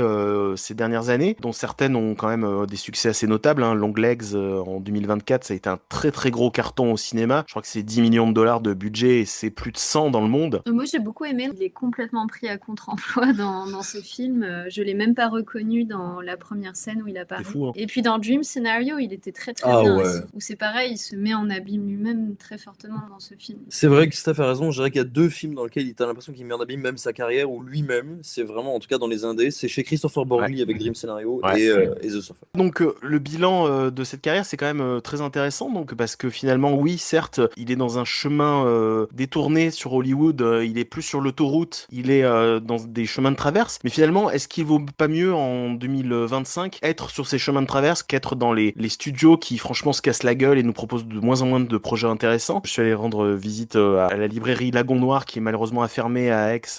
Jean-Michel Durafour était l'un des invités de Bizarroïd et avec Jean-Michel on en est venu à parler de Nicolas Cage, je sais plus comment dans notre conversation, et il m'a dit cette phrase qui vraiment pourrait conclure l'épisode, c'est aujourd'hui mieux vaut être Nicolas Cage que George Clooney. C'est vrai, c'est pas faux. Peut-être que le compte en banque de Nicolas Cage est moins fourni que celui de George Clooney, mais en tout cas, oui, sa carrière est finalement super intéressante. On a un acteur qui, clairement, en ce moment, suscite l'intérêt, la convoitise de plein de jeunes réalisateurs, et c'est bien d'avoir quand même une personnalité forte, une star. Je sais plus si on peut vraiment dire que Nicolas Cage est encore aujourd'hui une star. Que reste-t-il des stars de toute façon à notre époque? Mais ça permet aussi de monter des films, de faire parler de ces films-là, et c'est tant mieux qu'il mette sa carrière au service de ces projets-là. Il fait comme choix, justement, pas du choix de carrière. Enfin, d'une certaine manière, il se met lui-même en tâche de fond pour s'autoriser, même à 60 ans, à participer à des expériences de cinéma, et il a compris que c'est chez les jeunes et chez les indépendants qu'il va trouver ça. Il est fou, mais il est très conscient de ça. Ouais. Hi, can I borrow your phone? I have to call my broker. It's very important. I have to close before Christmas. I promised my wife we'd live here. I'm gonna make her dinner on the balcony. Excuse me. You know my broker, Mike Muldoon. I have to call him. Do you have a phone? We're gonna have a nice family dinner on the balcony with the Reganata Clouds Casino and puttanesca pasta. Hey, fisherman, did you catch a fish? I wanted to take my son fishing. Yeah, I'm buying a house. I told you I was gonna get it all back, son. I'm getting it all back. You have phones. Get off. Give me a phone. Fuck off.